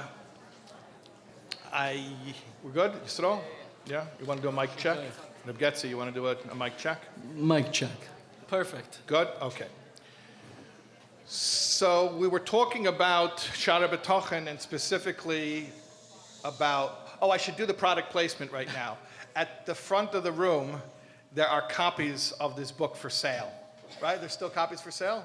Yeah? Okay. So the copies of this book for sale as you leave the room. I should also mention, I think names are being collected for a pond, to bring a pond to the oil to be read by the Rebbe. So if you want to leave your name on the pond, is that also, it's there? Yeah? Okay. You'll pass it around, okay. You're passing it around, okay. All right. So Reb Getzi, this is your Chayvus Lavavis. Mine. Yeah. I wrote it myself. Your name's not as big as Rabbeinu Ibn Pekuda, Rabbeinu Bechayim Ibn Pekuda, but it is on the same cover page, so it must mean that you endorsed the book.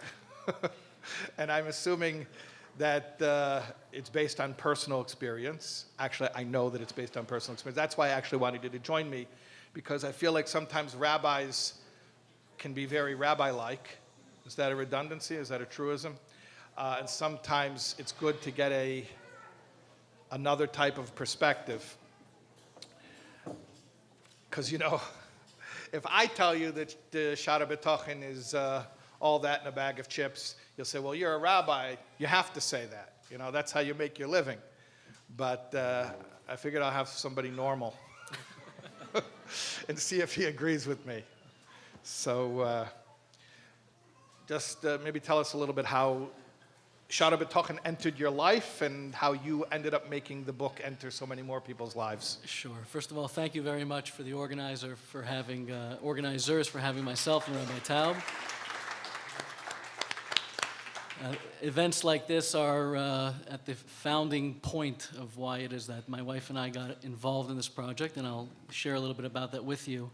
But I will tell you for a fact that some of you, if not all of you, hopefully, your lives will change, guaranteed, for the better. You may not realize it today or tomorrow, but it will. And it's not just because we're selling a book, because I'm not the publisher, I make no profit. It's because it really does change. I think it cost you a few bucks to make the book. Yeah. In fact, on the way over here, another rabbi reached out to me on a text, and I don't know if you spoke about this before, but today's actually the 450th yahrzeit of the Arizal. And he was reminding me that the Arizal would have his students study Chayvus Lavavis every day. And he wasn't the only one. The Vilna Gaon, the Chida, the Shalah HaKadosh, the Chafetz Chaim, the Babich Rebbeim. I think almost every Chassidus that I have heard of has the Chayvus Lavavis in their repertoire or suggestive reading. So the Sefer itself was written over 1,000 years ago, or about 1,000 years ago, has literally been passed generation to generation from whatever segment of Judaism one was in, it had a relevance. And I think that that in and of itself speaks volumes that today in 2022, I'm in the business world, Rabbi Taub is in the educational world, that two people from two different spectrums probably can come together and agree on a sefer that really is life-changing in things that you see and then things that I might see. So that being said, I want to just kind of take a step back into how this whole thing began. And I will say that it's not just me, it's my wife and I, my wife Eliza. So anything I'm going to say is might point to my journey, but it really, I think I can say, is both of our journeys and our family. So going back about 17 years ago, my wife and I were married for just short of a year, and we found out that our first son was diagnosed with cerebral palsy. And I was 21, she was 20. We were obviously new at this game, and clearly very new at the game of being a special needs parent or parents. And it was extremely emotional and confusing and not really sure where to go. And having grown up in a Chabad home, the first thing we did was we went to New York, to Queens, to the Ohel, to write a letter and ask for a blessing. And as is customary by some, afterwards, there's many volumes that the Rebbe, of letters that the Rebbe had sent over the years to different people. And they published, I don't know how many volumes it is, maybe it's 30 or 40, I'm not really sure how many there are, but many, many, many volumes. And some have the custom of opening up the book and to try to find some kind of, wisdom or answer or something to kind of walk away with. And we did, and we opened up to a letter, and it was a letter to I can't remember if it was a couple or an individual, and it was all about strengthening your trust, and that you have to learn this book called Chayvus Avavos, which I had no idea what Bitachon was. I knew the English translation trust, it was translated for me, and I certainly had no idea what Chayvus Avavos was. I never heard of it. Now, at the time, I really didn't put much to it. In fact, my wife and I think were probably just dizzy with emotion and trying to wake up in the morning. But what was most exciting, at least, or inspiring, was that we went to the Oyel, we got some kind of letter about trust, and it said at the end, it should be good, and that was pretty much what took us, to the next day. And it kind of just fell through the cracks. And as my son's treatment began, and our life was turned upside down or upside right, depends, from which angle you look at it, we began to, at different times, write or look for inspiration or learn something. And this concept kept on coming up to us again and again. Strengthen your bitachon. And I told you to learn Chayvus Avavos. Why didn't you learn Chayvus Avavos? You're supposed to learn it not once, but 3 times.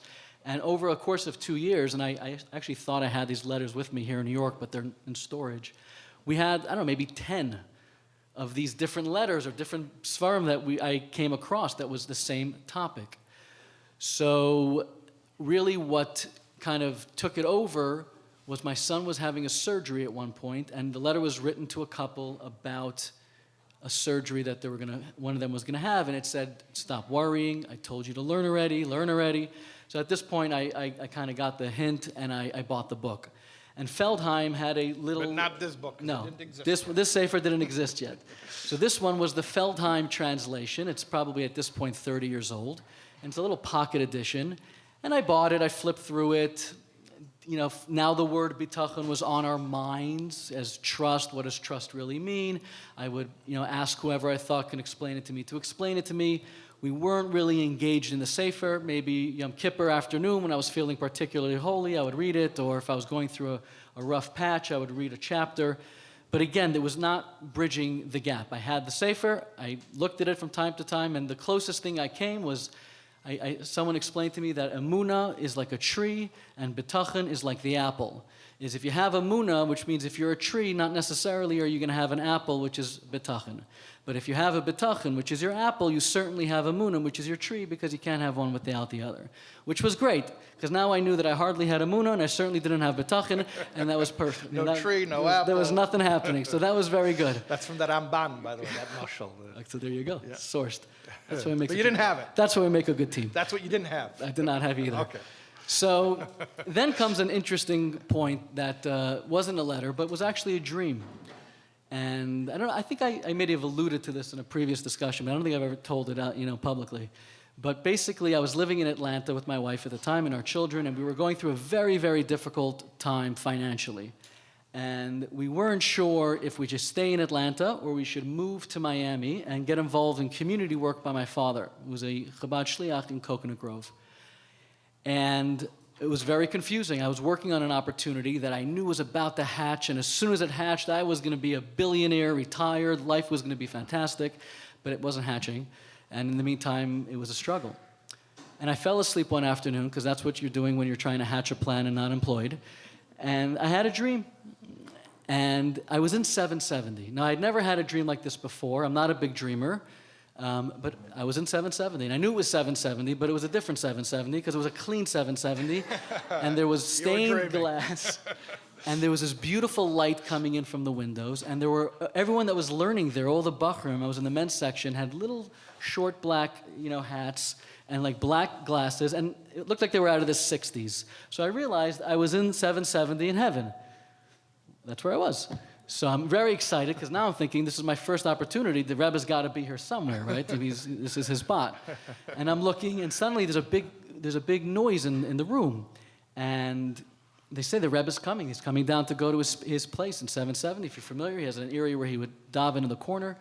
And suddenly everyone's spreading away, and I'm like heaving. I can't believe my luck here. I'm having a dream. I know I'm having a dream. I'm in 770. The Rebbe's coming. I'm here. Perfect That's it. timing. He's going to tell me what to do about Atlanta, what the winning. I'm going crazy. But my luck, as everything's separating, I can't get in front of the line. because there's so many people there. And I'm trying to push, and I'm like, oh my God, I'm such a moron. I'm finally here. And the Rebbe's going to walk by. I'm not going to see him. He's not going to see me, and it's over. And then I'm going to be the guy that said, I had a dream. The Rebbe walked by. So I got very depressed. And as the Rebbe starts to walk by, and I'm thinking that this is my doom and gloom, the Rebbe stops, and he turns to me, and he parts the crowd, and he tells me to come over. And I'm like, I just burst out crying. And I'm like, I'm standing by the Rebbe like this distance. And I'm like, I have a kid, special needs. I'm broke. I don't know what to do. Miami, my wife, my kid, my life. I'm just, my whole life is just crying out of me. And the Rebbe looks at me with a big smile, and he says three. He says, Getzel, which is my name, Bitachon b'simcha. And then he walks away, and he smiles. And I wake up. Now, the word Bitachon, I, at this point, knew, which I didn't have any. So that I got. The b'simcha part, I didn't understand at all. And I asked a few people, and no one really had heard that combination of words before, Bitachon b'simcha. So, no, okay, maybe be happy about trust.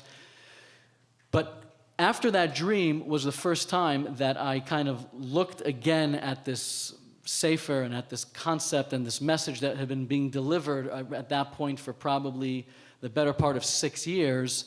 And my wife and I made a decision. We're going to go to Florida. It's going to be good. Let's just go there. It'll work out. And that was my first Bitachon story, because when I got to Florida, I had no money. And I had just starting a new job, just trying to get back on my feet. And a friend of mine told me, you have to buy a house. Just buy a house. I had no credit, no down payment, nada. He said, just buy it. Okay, so I started looking for a house. I found the house. I made the offer on the house. The offer was accepted, but I still had no way to pay for it, or put the deposit down, or get a mortgage, or anything else. And like out of a magical, fantastical movie or a book, I get a call that this thing I was working on in Atlanta just came through. And even though you left, there's a big whopping check that's on its way to you. So where should we send it? I said, to the lawyer for my deposit on my house, because I don't have any money. And that was probably the first time that I felt and saw with my own eyes that when you let yourself go and really just trust in Hashem, magic happens. Magic. When they say abracadabra is really a Kabbalistic Hebrew word. So It means Hashem speaking the world into being. exactly. So magic. Yeah. And let me see. So sometime thereafter, my wife and I, at this point, understood clearly that this was a major part of our life. And every morning we started to learn a page of the Feldheim version of the Sefer together. We tried to do it before the kids woke up and before everything started. And I would say that is, if there's anything you're going to do, that's probably the best advice to take away from this whole thing, is trying to learn a little bit every day. And for Shalom Bayis, if you can do it with your other half, it's even more powerful. So you're giving Bitachon and Shalom Bayis advice. 2-for-1. It's a twofer for sure, and since it's right in the morning, and hopefully before your kids wake up, so there's two things that happen. You have a cup of coffee with it, so you say the bracha Shehakol Nihiya B'dvarei, which literally means it's going to be the way he wants it to be. And then you open the Sefer, and before your text messages, or if you're working your emails, or your kids are nagging for breakfast, or the lunches, or the school notes, etc., when you can start your day with the foundation that everything that's about to come my way is for the best, and Hashem created, I mean, He knows exactly what I need. It's unbelievable how your day will change. Unbelievable. It will literally be flipped upside down. And when you engage in whatever positive or seemingly not positive thing, you'll go back to it, and it's very strengthening. Now, it's not a magic pill. I just want to jump in right here, because you said something very, very big, and people might just gloss over it. The detail that you gave specifically about doing it first thing in the morning. That this is key. Remember we were talking about in the first session that there are two ways of looking at reality, two different narratives for reality. You could say, what's real? What I see with my senses, or what Hashem has told us. You know, which is more real? If you don't check in first thing with a Torah alignment for how reality really works, if you don't plug yourself in first thing in the morning, then before you know it, you're going to get bombarded by all the stimuli of the world, and it's going to set you up to already assume that the chazaka, the presumption is that reality is whatever my senses are telling me.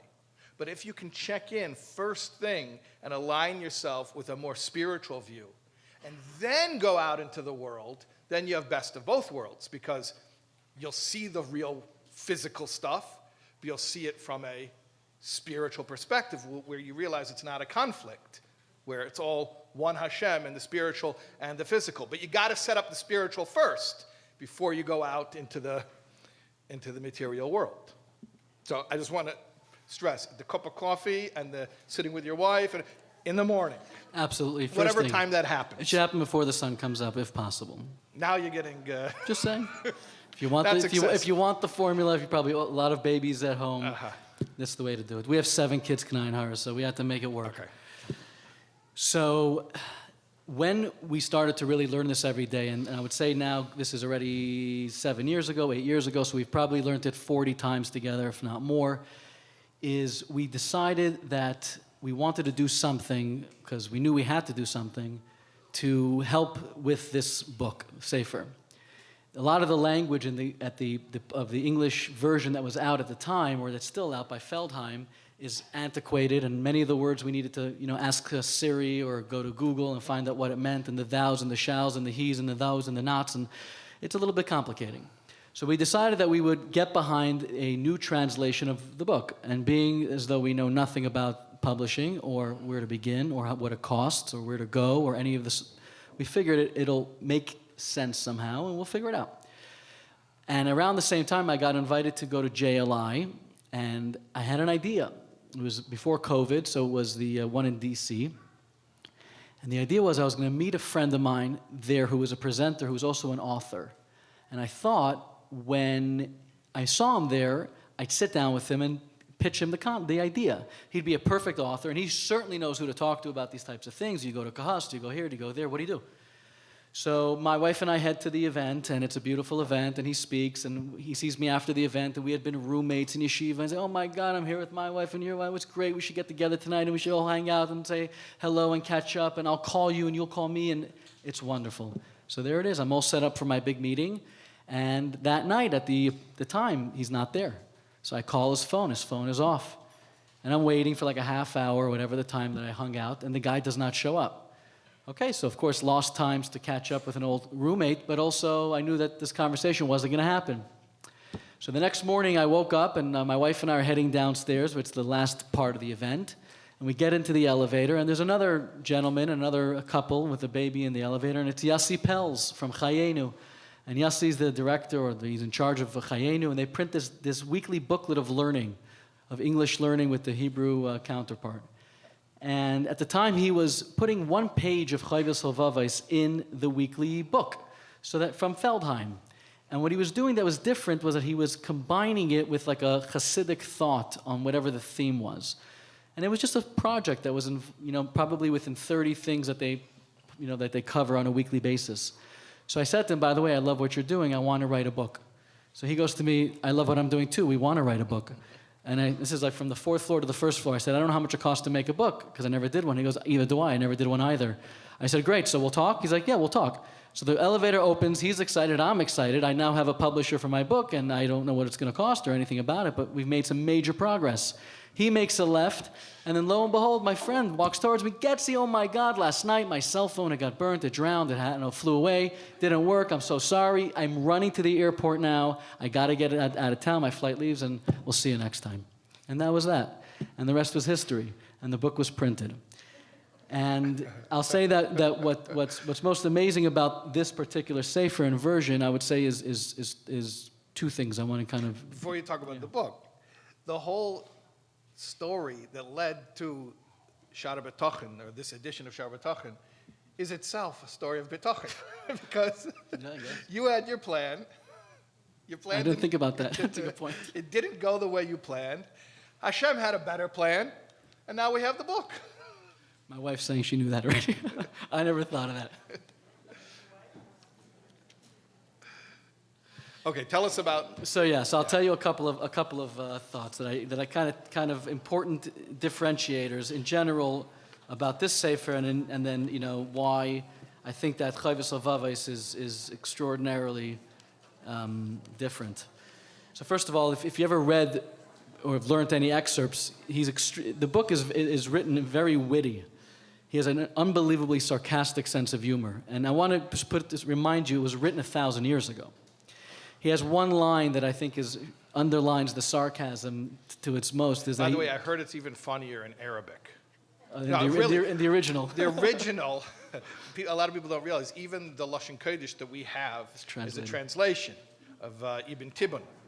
Actually, there were a whole family of translators. The son of Ibn Tibbon, who translated Shaar Habitachon, was the Ibn Tibbon, that's the family name, who translated the Rambam's Meir HaNevuchim. So the Lashon Kodesh, the Hebrew that we have is Ibn Tibbon. The original is Arabic. I spoke to a professor of Arabic studies, and I asked him about some of the language, and he said, yes, very much, that Rabbeinu Bechai's style is very, like, witty. It's witty. So he has this one line where he says, I don't understand people that are worried about their fortune, about their money, because maybe they're going to die and it'll be spent by their wife's next husband. And that's what he writes. Like, just, you're reading, and then he gives you, 5 different psukim, which he's careful to say, it's not so I'm proving to you that what I'm saying is true. It's just so you have a point of reference to remind yourself later. But he's constantly writing that. And he talks about, like, bribing children with candy, he goes, nice suits, or like a new stylish chariot, which is like, and it's like talking about like buying a kid a car. It's just, the way he writes is very funny in certain ways. And he speaks to your dreamer. So in the very beginning, he talks about why having Bitachon is more powerful than an alchemist. And an alchemist 1,000 years ago was maybe what you would call, I think you use the comparisons of someone who prints money. Yeah, counterfeiter. Right. Like imagine if you had a printer in your house, how life would be so how great. Much money you need, just print and everything would be great. Yeah. And he talks about that 1,000 years ago for what was relevant. So his whole style it's not a sefer that you're diving into that you have to try to translate what he could have possibly meant then and then maybe what it could mean today. It literally is a timeless piece. And I personally have never learned another sefer that has that timelessness. You know what I think the funniest for me, now you're mentioning that you like Rabbeinu Bechai's wit. To me, the funniest line in there's a zinger in there. The story about the guy who traveled to a town for business, because he couldn't make a living where he lived, so he traveled to another town. And while he was there, he met an idol worshiper. He calls him the Amgoishi. He met this idol worshiper. And the idol worshiper asks the guy, who are you? And he says, I'm a Jew, and I worship God who runs the heavens and the earth. And he says, well, you're contradicting yourself. He said, how am I contradicting myself? He said, you told me you believe God runs the heavens and the earth. He said, yeah. So the God who runs the heavens and the earth couldn't find you business in the town where you live? You had to come here? It's a zinger. And the guy left. You had to come here. And the guy turned around and he left and he took on a life of spirituality. That's right. Yeah, that's the rest of the story. So his writing style is it gets your attention. And then I would say that the fact, again, going back to how I started, just with how many years this sefer has been a center point of so many different areas of Yiddishkeit and constantly being utilized as not just something to strengthen these different Rabbanim and Rebbeim, their students, but they themselves utilized it as a tool to keep it going. So to me, that speaks volumes as to far as to how important it is to bring it into your home. And it's amazing to me that that it's considered to be. Many people have heard of it. Many people have not learned it. A lot of people never heard of it nor learned it, and it's just unbelievable to me that somehow it got lost somewhere. And I don't know if that's only in Chabad or if it goes outside of Chabad, but it's mind-blowing that this sefer literally has been at the forefront of anybody who's been pushing people to help gain trust in Hashem, and somehow it got There has been blurred. a big, I'll call it renaissance of interest in this book, and I hope it's okay for me to say that you and your wife are a big part of that happening. Yep. I mean, I was also a little part. I taught a class in it, so can I get applause? Joking. Okay, at any rate, can we talk a little bit? We don't have a lot of time left, and I know people have babysitters to run to, but being that, as you mentioned, that I'm in rabbinics and you're in business, maybe your testimony here will be, or your perspective here will be more appreciated. Can we talk than mine? Can we talk a little bit about, because I haven't spoken about this yet, Shaar Habitachon and its perspective on money, financial stability. Could you throw me something, a nugget or a... Well, last week I had Bitachon and I won the lottery. It's not true at all. Sure. So you know what? I actually prepared a few different parts of it that speak to me as it relates to business. I know that I'm speaking to a crowd that may or may not be engaged daily in business. Many of you are, I'm sure. Many of you have spouses or family members that are. But there's no question that the Chayvus Avavis speaks a lot to the financial struggle, to occupation, also to health and to relationships. But the financial topic is hot and heavy in the Sefer. So for me, I would say there's 2 points that he discusses here, and that the book also, Sefer, brings commentary, a lot of commentary from Hasidic sources and other sources on these topics. And I guess I'll narrow it down to 2, which is the first is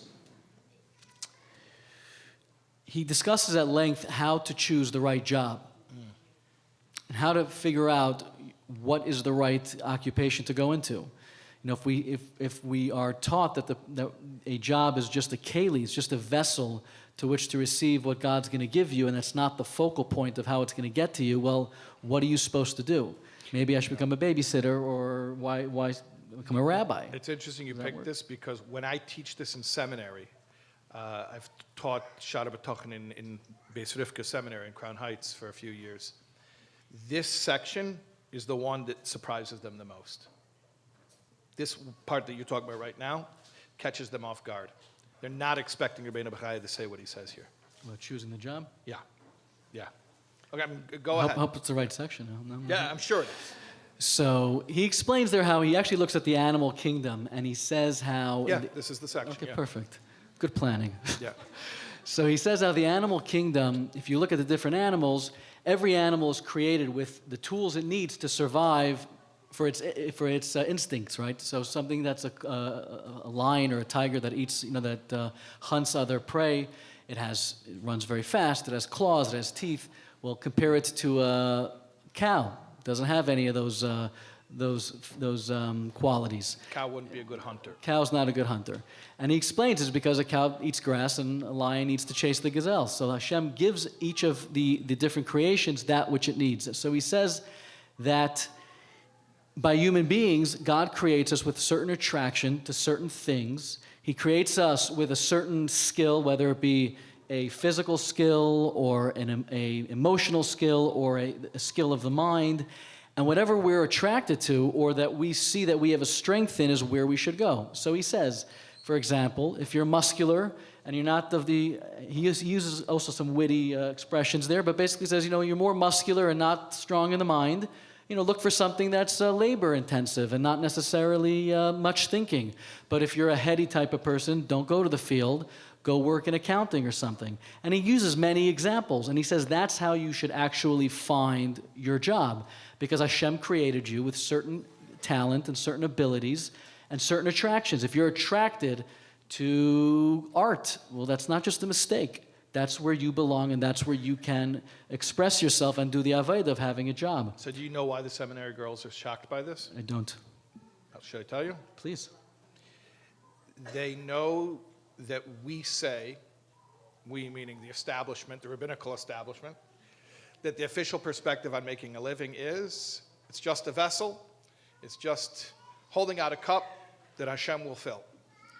And so they're absolutely certain that we will tell them that it doesn't matter what cup you have, just take any old cup, doesn't make any difference. They're shocked when they find out that not only you can, but you should find the vessel, the kli for parnasa, that is appropriate to your personality, your strengths, your abilities. They're shocked that a Torah perspective would take their individual story and background and personality into account. But that's the whole concept of creating in that space something that another person cannot. If everybody was a rabbi, there would be a big I void. wouldn't like that. No, that would be terrible for business. It would be bad for business. Very bad.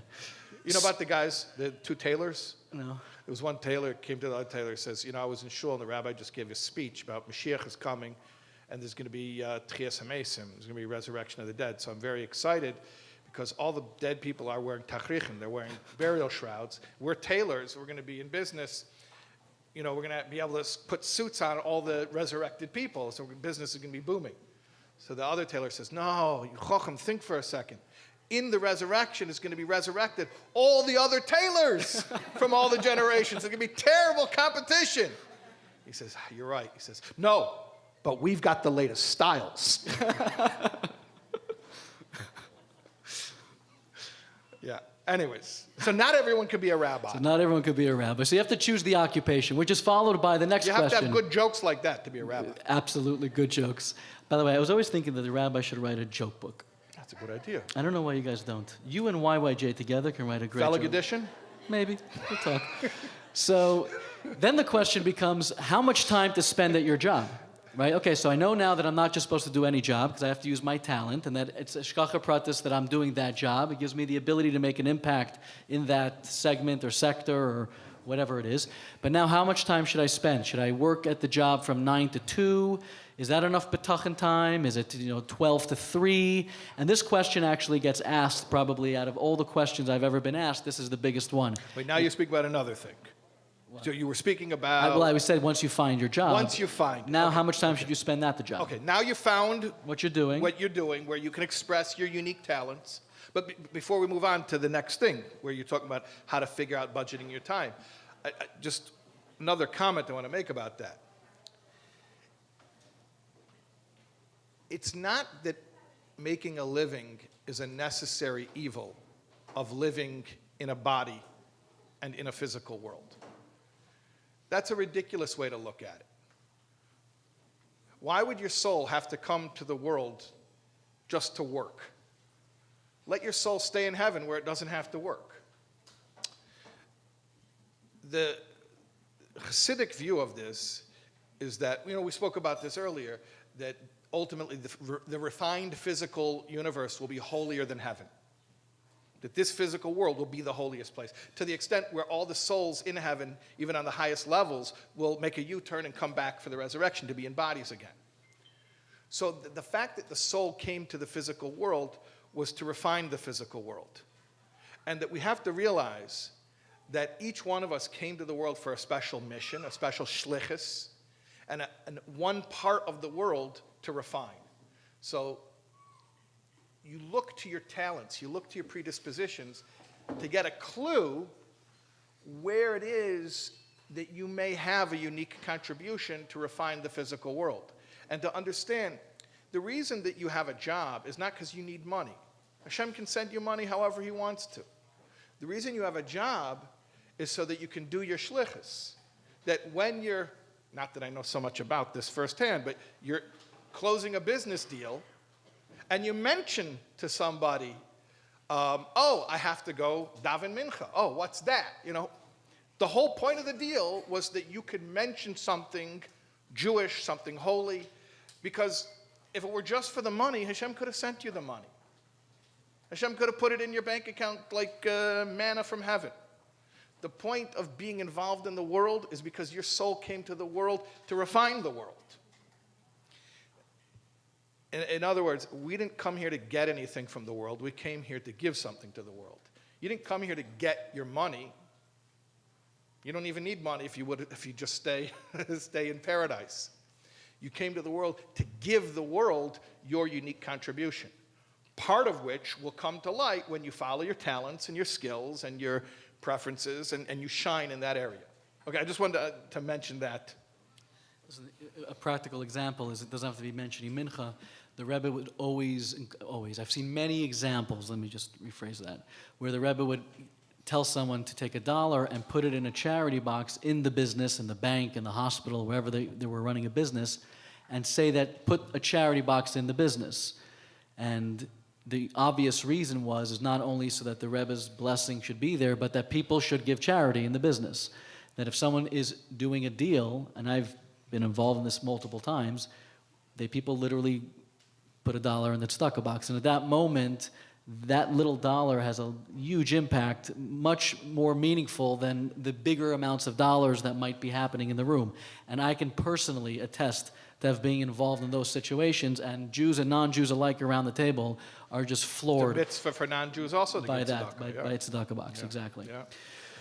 So, now you found so you found the calling. job, you know what's going Okay. on, you're not a comedian, you're working in real estate, that's what I do.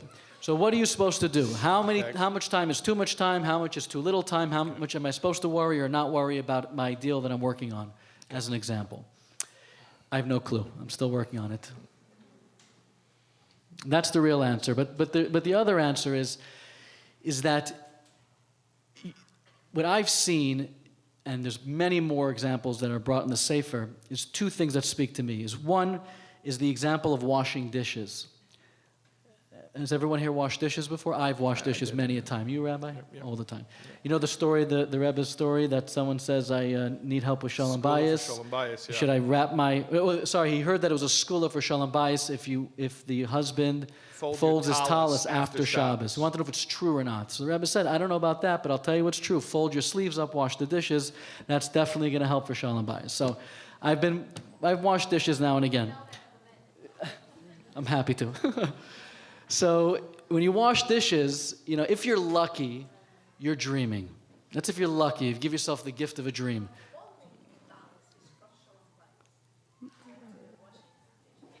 You don't think so? I don't know. I don't fold my talis, but I wash dishes. Never wash dishes? Her father never washed dishes. Okay. Different folks, different strokes. I don't know. Okay. All the men are off the hook. Okay. I guess I'm wrong. We tried. Ladies, we tried. We tried. What? I'm not knocking. I don't think the Rebbe was knocking it, but he was also saying you've got to be a part of the family to have Shalom Bayis. You can't be worried about that only. Yeah. But I don't know. Yeah. I'm just a simple guy. So, but it's a good point. So, it threw me off. Oh, dishwashing. So when you're washing dishes, if you wash dishes, right? Yeah. Usually you're dreaming. What's the kavanah for washing dishes? Well, that's what I'm getting at. You're dreaming, if you're lucky. If you're not lucky, you're on your phone, and now with the stupid things that we have all in our ears, you're probably talking to somebody about some annoying conversation that you'd never wanted to have, but you have to have because you're washing dishes, and now's a good time when you're going to call the person back. But usually you're not in your own world.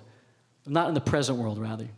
Which is interesting because you're washing the dishes, right? You would think that you would look at the sponge, look at the palm olive, you would say, okay, I'm going to squirt 3 squirts onto the sponge, I'm going to pick up the pan, I'm going to rub it 3 times that way, 3 times that way, put it on because that's what you're doing, which would make all the sense in the world that that's what you would be thinking about because you're washing the dishes. You're autopilot. You're completely not present. Try it next time you wash the dishes. You are absolutely not thinking about your dishes.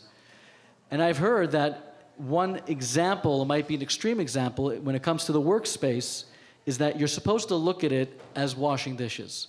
It shouldn't drag you down too much where you're so busy with your sponge and your pot. Because at the end of the day, it's just a sponge and just a pot, and you're just doing the work under the faucet, and the faucet, of course, being the blessing that comes from Hashem either way. So that was one example that I saw. And the second was I believe it was the Rebbe who talks about it. Could I just respond? Sure. I love the visualization here of basically all work is like washing dishes. I want everyone to understand that doesn't mean that you do your work mindlessly and inattentively and irresponsibly, because I teach Shaar Habitachon in seminary. So in seminary, I get all this pushback. When I say these things, they won't let me get away with it. They'll be like, oh, so basically you should be irresponsible. You should be dreaming while you're working, right? Doesn't mean that you are totally checked out. What it means is, and I think this is the point of the dishwashing metaphor, is that even when you're doing it and you know what you're doing, and obviously, if like you're a surgeon, you're paying attention to surgery. If you're a pilot, you're paying attention to flying the plane. But what it means is, as a means to making money, you're not emotionally attached to it as if this thing itself, the more you focus on it, the more financial security you'll get from it. In other words, you take the financial security aspect out of it, out of the picture, you remove it as a factor, and you say, my financial security comes from Hashem. Now, how much focus do I need to do while I do my job? As much as it takes to responsibly do my job. But I don't have to immerse my head and my heart into it, thinking that that will create more income, because it doesn't. The two are totally not connected. Or to use the famous punchline from the story, I'm sure you know this famous story about the chassid who went to Lubavitch, the actual town of Lubavitch.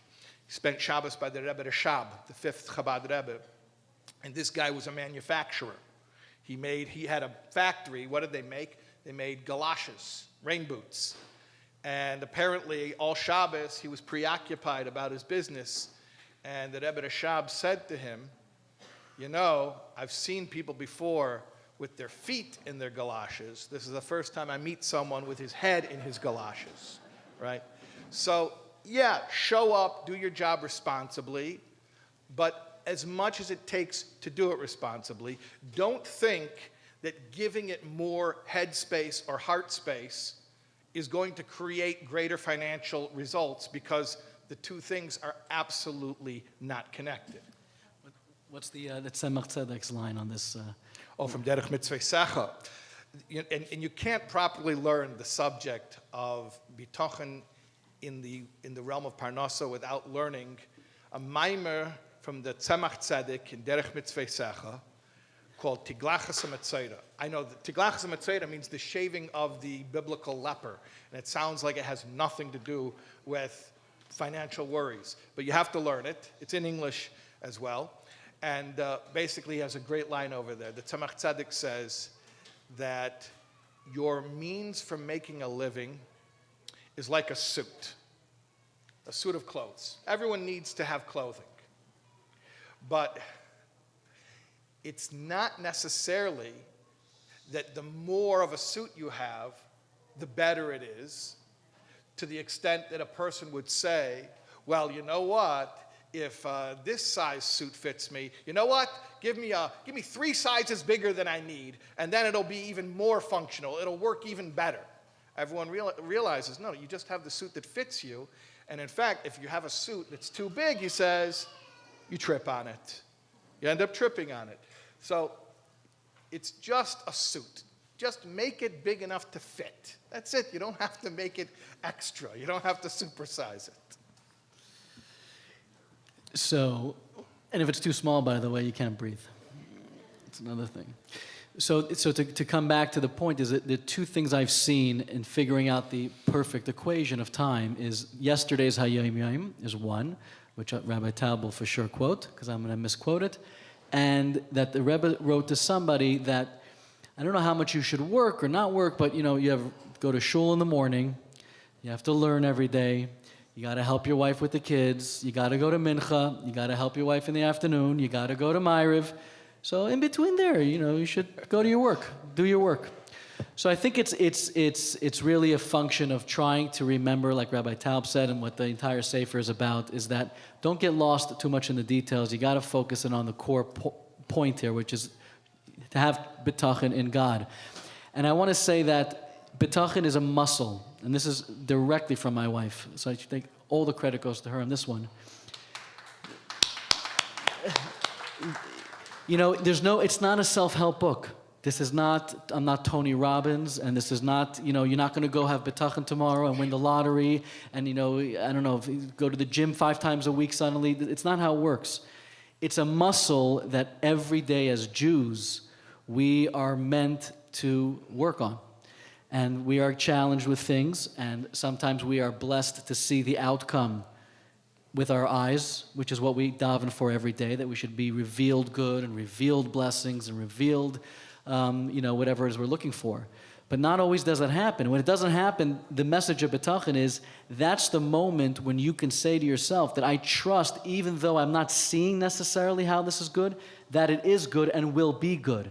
And the more you exercise the muscle, the more as time progresses, something comes your way, you've got the stamina to overcome.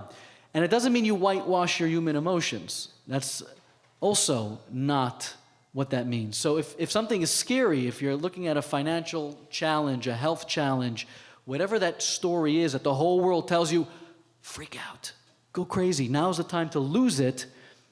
Bitachon is not, okay, just forget it, God, it doesn't matter, it's not real. That's not what it means. Feel it, you're a person, go through the emotional experience, feel the fear all of it, and that takes you to what Bitachon really is, which is after that, the end of that process is, and now I can trust in Hashem that it's all going to be good. And going back to the Bitachon B'Simcha, that's what I think it's all about, which my wife pointed out to me, is that when you have Bitachon, and you work on it, you go through the challenging times, you feel the process, and on the other end of it is a trust that's full of joy and a trust that's full of happiness because you know it's going to be good and you didn't pretend like the human experience didn't happen. I think we call it spiritual bypass is the best way I've heard of that as of late. The earlier session before you were here, that's all we spoke about was going through the process. And the process doesn't mean to live in denial and pretend that whatever's happening isn't happening, but it's to realize that you can even be besimcha now because the process will work itself out and Hashem's in charge. It's leading to good things. And we can relax and just show up. Just show up for our own lives. You see, that was my massive ending that I was going to get this thunderous applause and you did it in an really? hour. Oh, yeah. Yeah. Oh. Okay. I'm done. Thank you.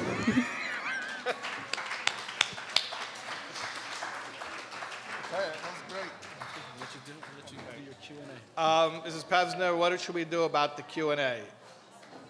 We do some Q&A? Are the ladies going to be quiet or is it going to be a rush for the door? I'll do Q&A if people...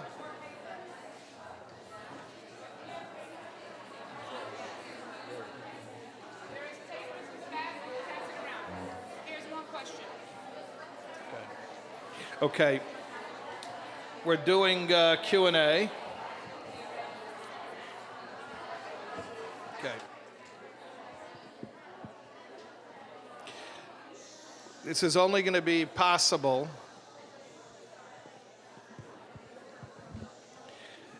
I'll do Q&A, but it's only possible if everybody who's done learning can go outside. What? Yeah, but it's not really possible. It's not really possible. Yeah, I'm so sorry. Unless the people who are conversing can go outside, we can't really do Q&A. I understand many people have to leave. You have other places to be. That's fine. Okay, good. It's a little quieter now. All right, so I'm going to go through some questions that were handed in. And we understand that if you need to leave, please go about your business, whatever you need to do, and thank you for joining us until now. All right. Question here. Oh, I never saw this before. Why do bad things happen to good people? Never saw that before. Okay. I wasn't prepared for that. Okay. Actually, in Shaar Habitachon,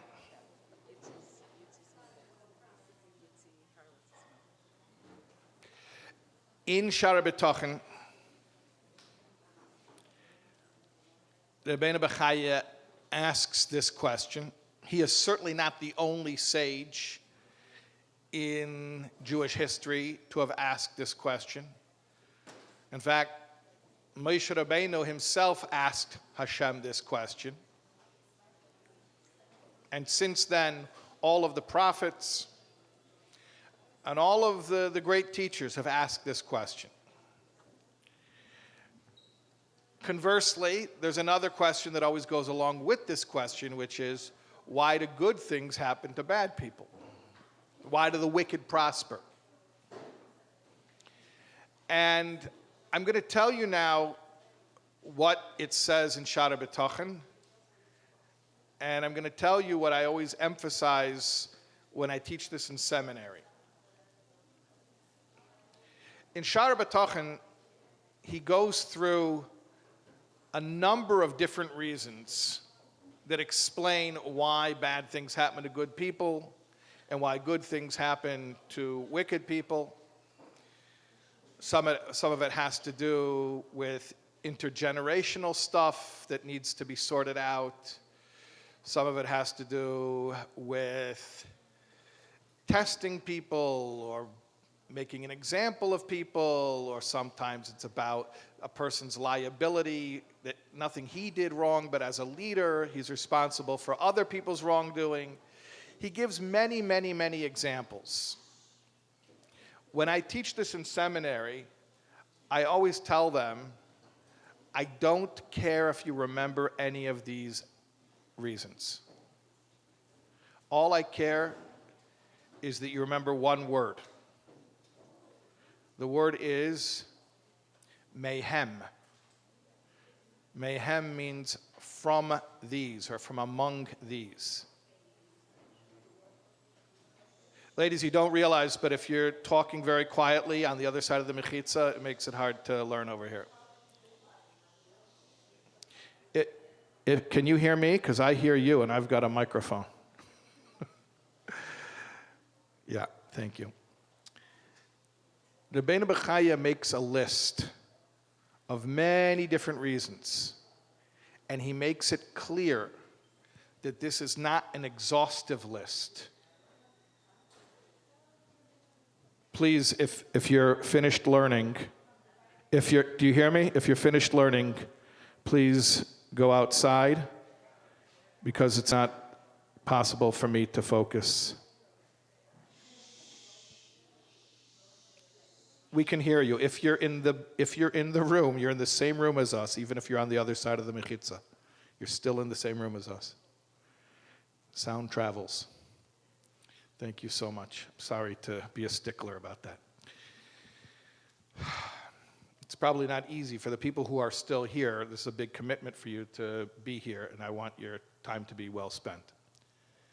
I always make a point to my seminary students, I don't care if you remember all the different reasons Rabbeinu Bechaya gives why the wicked prosper and why the righteous suffer.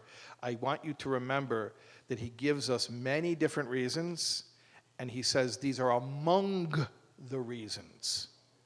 Meaning to say, there are a lot of reasons, these are some of them, and there's a lot more. What's the implication?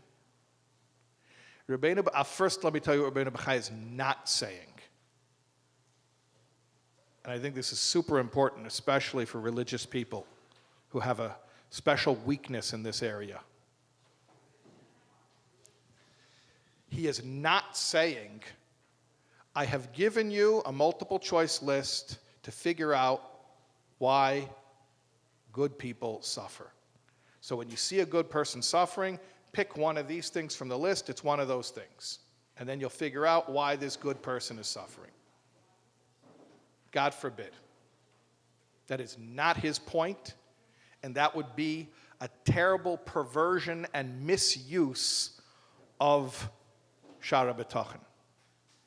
His point in listing examples of why the righteous suffer is not to give you a way of figuring it out when it happens.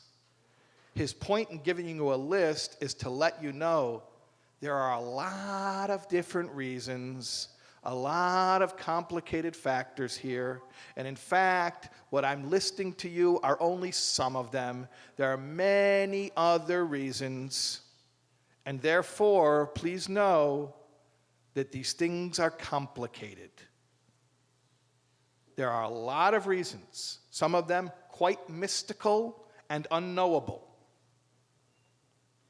The point of Rabbeinu Bechaya giving us explanations for why it might happen that the righteous suffer or the wicked prosper, is to humble us into embracing the fact that there are so many different factors here and so many different reasons, some of which are completely concealed from the human mind, that when we see it happen, we should have one reaction, which is a two-sided coin.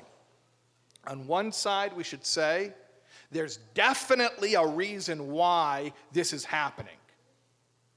On the other side of that coin, I definitely don't know it. There's definitely a reason why this is happening. I definitely don't know it. Be very careful of those who volunteer to give you the reason, the explanation, that they know why a certain person is seemingly undeservedly suffering. So in short, the answer is Hashem has his reasons, but we would be arrogant and cruel to think that we can know in a case-by-case basis why it ever happens. It's a little bit of a paradox. You basically need to trust? Yeah, that's the whole point. You need to trust. You cannot question? I mean, you can question because there's an answer. You can question God. There's an answer to the question. The answer is there's a reason. It doesn't mean that we will ever be able to wrap our minds around the reason. You understand that these are two very different things. Just because something is true doesn't make it knowable. The exception to that, remember when I was telling you the metaphor of the suit, disassembling the suit so that you can see how every square inch is accounted for? You would have to have been privy to Hashem's infinite perspective before creation in order to see how everything makes sense, right? So the exception to this is that when Mashiach does come, then we will see with Hashem's perspective, and we will be able to see the reasons why everything happened. And then, like I mentioned earlier, I told you the Rebbe's letter to Ben Tzvi, when he spoke about, since he was a little child, he was envisioning what Geula would be like. And he specifically mentioned the verse, Eidcha Hashem asher naftabi, that when the Geula comes, I'll be able to thank Hashem for my troubles. Why will I thank Hashem at that point? Because only then will I be able to see how it all makes sense. But until such a time, I don't have to know how it makes sense. I just have to know that it makes sense. Big difference, huge difference. Okay, I want to go to another question because we could stay on that question all day.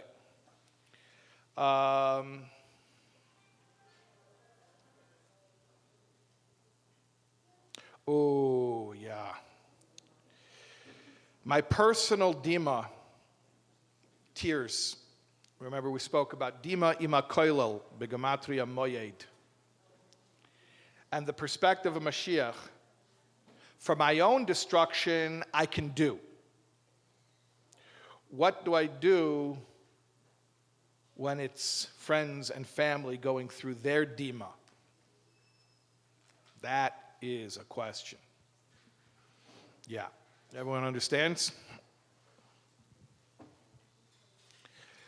So here is another paradox. We've had a number of paradoxes today. In fact, I think everything that's true is a paradox. If it's not a paradox, it's only half the truth. The truth is so complete that it embraces and contains within it opposites. So if something isn't a paradox, it's probably not true. Here's a paradox.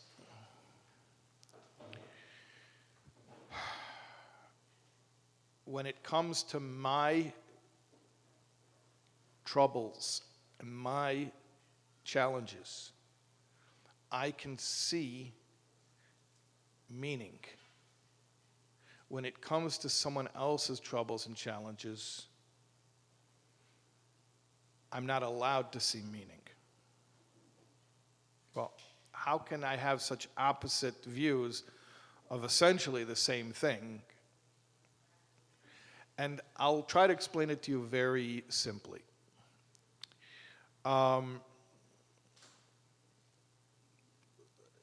There's an expression our sages use to describe dealing well with adversity. They call it actually to be mekabel yisurim ba'ava, to receive or to accept pain with love, to lovingly accept pain. I think that word accept is very important. If Amazon accidentally brings to my house a shipment that was meant for my neighbor, am I allowed to keep it? Why not? It's not mine. I can only accept that which is mine. If Hashem sends me adversity, then it is my teacher. And by accepting it, I will gain, I will learn, I will be refined, I will be elevated, or at the very least, at least I'll be me. I'll be showing up from my life, which probably also means learning from it and being refined by it and all those things as well. But the point is, it's mine, so it's for me, and it benefits me to accept it. But how is my neighbor's suffering a teacher for me? How do I become refined? How do I have a growth experience because someone else is being put through the ringer? That's absurd. The only response that I'm supposed to have to somebody else's hardships is compassion. Well, compassion, and if you can do something, do something. And if you can't do anything, then at least say Tehillim. At least feel bad for them. Or preferably both. Your heart breaks, and if you can bring them a kugel, you bring them a kugel. Whatever it is that you could do. But don't learn from it. Don't say, oh, my neighbor's suffering has refined me so much. I'm so enlightened by watching other people suffer. Not only is it cruel, it's foolish. That's not how it works. I can't gain spiritual elevation by witnessing other people suffer. In fact, I only experience the opposite. I become spiritually demeaned. I become a lower person by watching people suffer and being nonchalant about it. And particularly if I use religion as my excuse and my comfort why I'm unbothered by other people's suffering, then not only have I demeaned myself, I've demeaned God. So we have very different responses, and that's why it's super important. Here is probably the most important practical tip for the day that I can give you. After you leave today, you're going to be on fire. You're going to be all hyped up about Bitachon, I hope. Please keep it to yourself. Because we don't realize how inadvertently hurtful we can be when we are sharing our clarity and someone else is misinterpreting it and hearing it as being ambivalent about their pain. It's so important to be careful about this. That's why when people will ask me, people who ask a real question, they say, I'm going through a hard time. What do you say about that? Even though I'm a rabbi and implicitly it's like implied that if you're asking me, you're probably looking for a religious answer, I don't even make that assumption. I'll usually ask them, do you want me to give you a religious explanation right now, or are you asking me as a human being? because you ask me as a human being, my response is, I'm sorry, I feel bad. If you want a religious explanation, I'll give you one. And even then, I'll only give it to you and tell you this is what I do. I won't tell you this is what you should do. I'll say this is how I deal with whatever I have to deal with. But we have to be really, really careful, because I think it's a great chilul Hashem in the most literal sense of desecrating God's name by making God look bad when his believers behave in an unbecoming way. If our excitement about emunah and bitachon will ever come across as being apathetic about other people's hardships.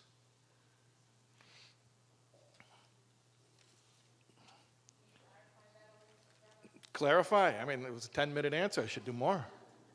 What do you want? If I'm going through a challenge, I have to look at it that this is a higher level of good. I have to accept. Yeah. Yeah. My friend is going through a challenge. I have to feel empathy and Yeah. be in pain for them and sympathize. That's it. No judgment. I could amplify on anything over here, but I'm trying to have Rachmanis. People don't want to sit here all day. I could. What? What about giving chizuk? If they want it.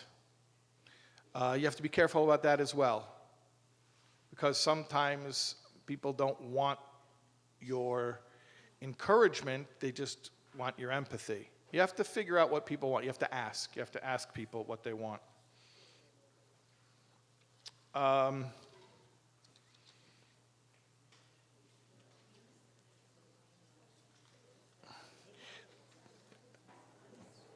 There's a new one that just came in. I see here somebody wrote, is a person allowed to ask why? Is it a lack in emunah? I think I answered that before, but it's worthy to repeat. You're allowed to question as long as you know that this question has an answer and you're ready to accept the answer. And the answer is because. If you're not going to accept that there are things that we can't understand, then the problem isn't that you're questioning God. The problem is that you're refusing his answer.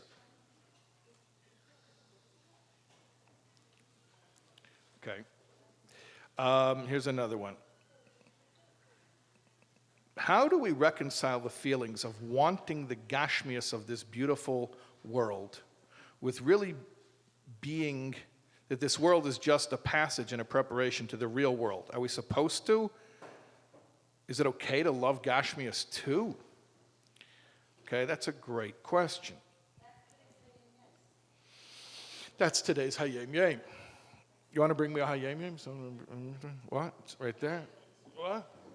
Oh, it's on the board. I can't look at it and remain on camera. No one has a safer? Hayem Yem. Huh? Yeah, but no one's going to hear you online. Maybe. Yeah.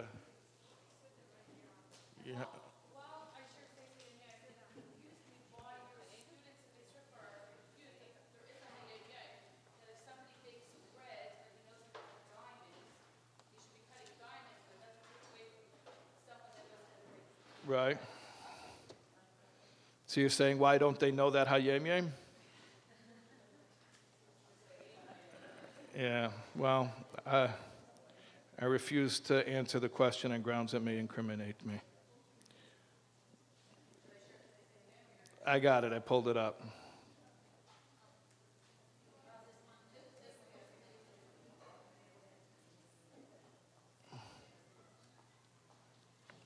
Oh, now we have a real safer. Everyone knows about Hayem Yem? Okay. Hayem Yem is a sefer that the Lubavitcher Rebbe compiled before he became Rebbe, and it is a daily book of meditations organized by the calendar year. Every single day has a different short little passage, usually a paragraph, usually not that long at all, sometimes just a line or two. And it's all taken from excerpts from the Rebbe's Rebbe, from the Rebbe Rayatz. And it has a subtitle, Luach Zerua L'Chsidei Chabad. It's a calendar of seeds of light. Seeds are tiny things, but they grow infinitely. Like they say, anyone can count the seeds in an apple, only Hashem can count the apples in a seed. Because when a seed grows, it creates a tree, which creates many more apples with many more seeds, which create many more generations of fruits with seeds. So every little hayemim is a tiny little entry, but it grows on you. Oh, I was talking about before having that morning ritual where you check in and get your reality alignment before you go into the world. I would definitely encourage that to be part of your repertoire, to learn the hayemim in the morning before you tackle your day. Okay. So anyways, it says that Hey Menachemov, Sumer Rav Asei Tov Baki Shalom B'Ret Fehu. Turn away from evil. These are the words from Tehillim, from Kapitel Lamed Daled. Turn away from evil and do good, seek peace and pursue it. What does that mean? Hat der Baal Shem Tov gesagt. The Baal Shem Tov said regarding this, in jede davar gashmi von dvarim hamutarim seine veran tevira. In every physical thing that's permissible, and let me stress, that's permissible, because if it's forbidden, then there's no good in it. But every physical thing that's permissible has both good and bad in it. Der Gashmi is Ra, und der Chayes Elaki, was is Mechaye dem Gashmi is Tev. The physicality is bad, and the godly energy that's enlivening the thing is good. Now, I should explain before I go further. It doesn't mean that physicality inherently is evil. It means that physicality divorced from its divine purpose, physicality for its own sake, for no other reason than physicality, that becomes Ra, because now it's devoid of any meaning. But obviously, when the thing is used in alignment with the divine purpose for which it was created, that's not Ra, that's Toiv. Bedarf der Mensch, was benutzt dem Gashmi, seine Sumera. The person who uses the physical thing has to get away from the evil. Nicht wellen dem Tainug, was ist fran in dem Gashmi. Which means he shouldn't be drawn after the physical pleasure of the physical thing. Und sein va'asei toiv, rather he should do good, wellen gespeist und geholfen werden von dem Chayes Elaki, was is in dem Dover Hagashmi. He should go look for the good, which is the divine sustenance that's in that thing. In other words, you have a permissible thing. You could use it in a selfish, meaningless, hedonistic way as just a tool for your own physical pleasure, in which case the entire event is meaningless. Or you could engage that physical thing in a meaningful way. So you can eat the food just because it tastes good, or you can eat the food even though it tastes good And you're not pretending it doesn't taste good, but you're eating it because it has divine energy, which will allow you to do your purpose in the world. It's up to you how you engage that thing. Both possibilities exist. A few more lines here. It's not long. Bakesh sholem v'rodfehu. Remember the verse was, go away from evil and do good, seek out peace and pursue it. So he said, go away from evil means don't get pulled into the mindless, senseless indulgence of physical pleasure. That's go away from evil. Do good means find the purpose, the usefulness of that physical thing, how it can be used as a tool for serving Hashem. And then the third thing, seek out peace and pursue it. Der Mensch, was es assumera und va'asei tov, bedarf suchen und nachlaufen zu machen Sholem zwischen dem Gashmi und Chayes Elaki, was es im Mechaye. Now you make peace between those two things, between the physicality and the godly energy which enlivens the physicality. In other words, the best of both worlds. You don't have to deny the physicality in order to be spiritual. To the contrary, you should make use of it. You should engage the physicality. You don't have to take a vow of poverty and renounce your physical possessions. No, you can have nice things. But how do you make sure you're using your things and your things aren't using you? Is making sure that your relationship with them is not that they are giving you anything, but you're giving to them. They shouldn't be providing you with pleasure or amusement or comfort or distraction. You should be providing the things in your life with an aliyah, with an elevation, by using them for a divine purpose. And that harmony is called shalom. It's called making peace between the physical and the spiritual. So to answer your original question, what do you do about this beautiful physical world that Hashem made? The question really was based on a premise that there's a conflict between the two, between being a spiritual servant and being involved in the physical world. And without this understanding that's encapsulated in today's Hayom Yom, it does seem like a conflict. And the best that you can manage without this important knowledge, it seems to be just basically jumping back and forth between the two and calling that balance. You see people who do that. One for me, one for you, right? I'll have a little personal indulgence, and then I'll say some Tillim and give Hashem some of his indulgence. Hashem, I was good for you. I did a mitzvah. Now it's time for my chocolate cake, and you sort of switch back and forth, which is a real kafakela. It's a real slingshot to be in. Now I'm spiritual. Now I'm physical. Now I'm spiritual. Now I'm physical. It's no way to live. The solution of Chassidus is that you can harmonize the physical and the spiritual by realizing that everything that exists, that is permissible. Again, I will stress that word permissible, because if it's forbidden, then there is no productive use for it. But anything in the world that's permissible has a godly purpose for which it was created. And if it didn't have a godly purpose, it wouldn't have been created.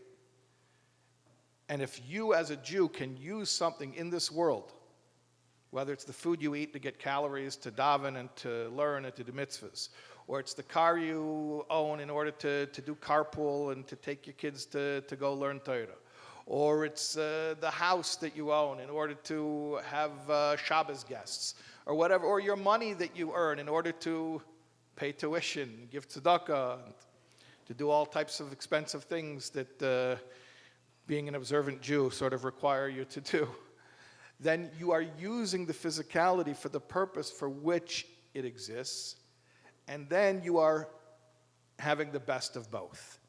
You are in the physical world, you're involved in the physical world, you're not denying the physicality, but you're not allowing it to control you and to dominate you by sucking you into that allure of getting your needs met. Using physical things to meet your needs is a very, very poor idea. We rely on Hashem that He takes care of us, He meets all of our needs, and that if we're given physical things, it's only because something we're supposed to do with those things as a contribution, as a way of being helpful and useful to Him and to His children and to the world. Does that answer the question? Do you need a Rolls Royce to do carpool? It depends who's in your carpool.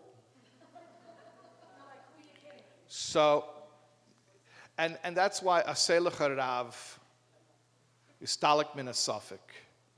Get yourself a mentor and remove all doubt. That's a real question to ask a mashpia.